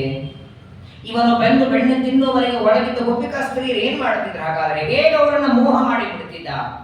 ಬಹಳ ಸುಂದರವಾಗಿ ಆ ನವನೀತ ಚೋರದ ಬಗ್ಗೆ ಹೇಳ್ತಾರೆ. ಒಂದು ಕೆಲವು ಲೀಲೆಗಳು, ಬಹಳ ಹೇಳಿಕ್ಕೆ ಆಗೋದಿಲ್ಲ, ಸ್ವಲ್ಪ ಲೀಲೆಗಳನ್ನ ನಾಳೆಯ ಏಕಾದಶಿಯ ಪರ್ವಕಾಲದಲ್ಲಿ, ಶ್ರಾವಣ ಮಾಸದ ಕೃಷ್ಣ ಪಕ್ಷ ಏಕಾದಶಿ ನಾಳೆ ದೊಡ್ಡ ದಿನ.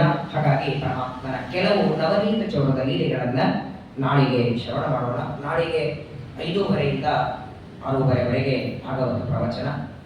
ನಾಳೆಗೆ ಸಾಂಕೇತಿಕ ಮಂಗಳದ ರವಿಶರಣದಲ್ಲೇನೆ ತಿಂಗಳು ಮುಗಿದಾಗ ಅದರ ಮಂಗಳ ಇರುತ್ತೆ. ಈ 5-6 ದಿನಗಳಿಂದ ನಡೆದ ಪ್ರವಚನದ ಮಂಗಳ 4:30ಯಿಂದ 5:30ಯಿಂದ 6:30ವರೆಗೆ. 6:30ಯಿಂದ ಮತ್ತೆ ಸತ್ಯಗಿರಿ ಆಚಾರ್ಯ ಪ್ರವಚನ ಇರ್ತದೆ. ಎರಡಕ್ಕೂ ನೀವೆಲ್ಲ ಭಾಗವಹಿಸಿ ಕೃಷ್ಣ ಪರಮಾತ್ಮ ಅನುಗ್ರಹವನ್ನ ಎಲ್ಲರಿಗೂ ಆಗಲಿ. ಅವತ್ತು ತನ್ನ ನಾಮಸ್ಮರಣೆ ಮಾಡಿದವರ ಪಾಪವನ್ನ ಕಳೆದಂತಹ ಸ್ವಾಮಿ ನಿಮ್ಮ ಪಾಪವನ್ನು ಕರ್ಷಣ ಎಳೆದು ನಮ್ಮನ್ನು ಶುದ್ಧರನ್ನಾಗಿ ಮಾಡಲಿ ಅಂತ ಪರಮಾತ್ಮನಲ್ಲಿ ಪ್ರಾರ್ಥನೆಯನ್ನ ಮಾಡ್ತಾ, ಈ ನವನೀತ ಚೋರದ ಲೀಲೆಯಿಂದ ನಾವೆಲ್ಲರೂ ತಿಳಿಬೇಕಾದದ್ದು, ನಾವು ತಿನ್ನುವ ಉಣ್ಣುವ ಎಲ್ಲ ಬರೀ ಉಣ್ಣುವ ಮಾತ್ರವಲ್ಲ, ನಾವು ಉಡುವ ಬಟ್ಟೆನೂ ದೇವರಿಗೆ ಸಮರ್ಪಣೆ ಮಾಡೇ ಉಟ್ಕೋಬೇಕು. ಅವನಿಗೆ ಕೊಡದೆ ಏನ್ ತಗೊಂಡು ಕಳ್ತಾನೆ ಬರ್ತೀನೋದೊಂದೇ ಅಲ್ಲ. ಅದು ಉಡುವ ಬಟ್ಟೆ ಆಗಿರ್ಬೋದು, ಓಡಾಡೋ ಗಾಡಿ ಇರಬಹುದು, ಮಲಗೋ ಮಂಚ ಇರಬಹುದು, ಅಥವಾ ಅಷ್ಟೇ ಯಾಕೆ ಯಾರದೋ ಒಬ್ಬ ವ್ಯಕ್ತಿಯನ್ನ ನಮ್ಮವಾಗಬೇಕಾದ್ರೂ ದೇವರ ಅಲ್ಲಿ ಅನುಗ್ರಹ, ಪರಮಾತ್ಮ ಅನುಗ್ರಹ ಅಂತ ಹೇಳಿ ಅದನ್ನು ದೇವರಿಗೆ ಸಮರ್ಪಣೆ ಮಾಡಿರ್ಬೇಕಂತೆ. ಈ ಆಚಾರ್ಯರ ಸರ್ವಮೂಲದಲ್ಲಿ ಸದಾಚಾರ ಸ್ಮೃತಿ ಎಂದು ಒಂದಿದೆ. ಯಸ್ಮಿನ್ ಸರ್ವಾಣಿ ಕರ್ಮಾಣಿ ಸನ್ಯಸ್ ಅಧ್ಯಾತ್ಮ ಚೇತಸ. ಅಲ್ಲೊಂದು ಮಾತು ಹೇಳ್ತಾರೆ, ಎಲ್ಲರೂ ದೇವರಿಗೆ ಸಮರ್ಪಣೆ ಮಾಡಿ. ಬರೀ ಸಂಧ್ಯಾವಂದನ ದೇವರ ಪೂಜೆ ಇಷ್ಟು ಮಾತ್ರ ಅಲ್ಲ. ಯಾರೋ ಬಂದು ಅವ್ರ ಜೊತೆಗೆ ಮಾತಾಡಿದ್ರೆ, ಅವರ ಜೊತೆಗೆ ಮಾತಾಡಿದ್ರೆ 2 ನಿಮಿಷ ಮಾತಾಡಿದ್ದು ಭಾರತೀಯ ಮುಖ್ಯ ಪ್ರಾಣಾಂತರ್ಗತ ಕೃಷ್ಣಾರ್ಪಣ ವಸ್ತು ಅನ್ಬೇಕಂತ. ಈ ವ್ಯಕ್ತಿ ಯಾರೋ ಬಂದಿದ್ದಾರೆ, ಅವ್ರಿಗೆ ಕೂತ್ಕೊಳ್ಳ್ರಿ ಅಂತ ಹೇಳಿದ್ರೆ ಅವರಿಗೆ ಅಲ್ಲಿ ಕೂತ್ಕೋ ಅಂತ ಹೇಳಿದ್ದು ಭಾರತೀಯ ಮುಖ್ಯ ಪ್ರಾಣಾಂತರ್ಗತ ಕೃಷ್ಣಾರ್ಪಣ ವಸ್ತು. ಮಂಗಳಾರತಿ ಹಚ್ಚಿಕೊಟ್ರಿ ಕೃಷ್ಣಾರ್ಪಣ ವಸ್ತು. ನಾಳೆ ನಮ್ಮನೆ ಊಟಕ್ಕೆ ಬನ್ನಿ ಅಂತ ಯಾರಿಗೂ ಅಂದ್ರೆ ಅವರಿಗೆ ಊಟಕ್ಕೆ ಕರೆದದ್ದಕ್ಕೆ ಆ ಮಾತು ಭಾರತೀಯ ಮುಖ್ಯ ಕೃಷ್ಣಾರ್ಪಣ ವಸ್ತು. ಪ್ರಾತಃ ಪ್ರಭೃತಿ ಸಾಯಾಂತಂ ಸಾಯಾನ್ನೇ ಪ್ರಾತರಂ ತಥಾ ಯತ್ ಕರೋಮಿ ಜಗನ್ನಾಥ ತದಸ್ತು ತವ ಪೂಜನ.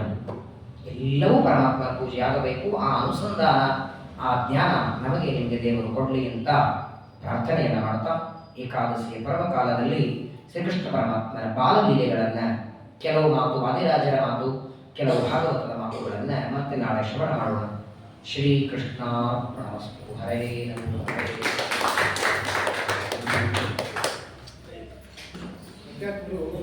ಬುದ್ಧಿ ಶಾಸ್ತ್ರದಲ್ಲಿ ಕೃಷ್ಣ ಕರ್ಷಣ ಅನ್ನೋದನ್ನ ಒಂದು ತಿಂಗಳು ಹೇಳಿದ್ದಾರೆ. ಚೆನ್ನಾಗಿ